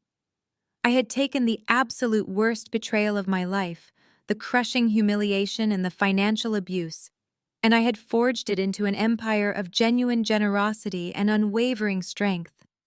I looked up at the endless, bright blue sky, fully healed, wildly successful, and entirely at peace, fade to black.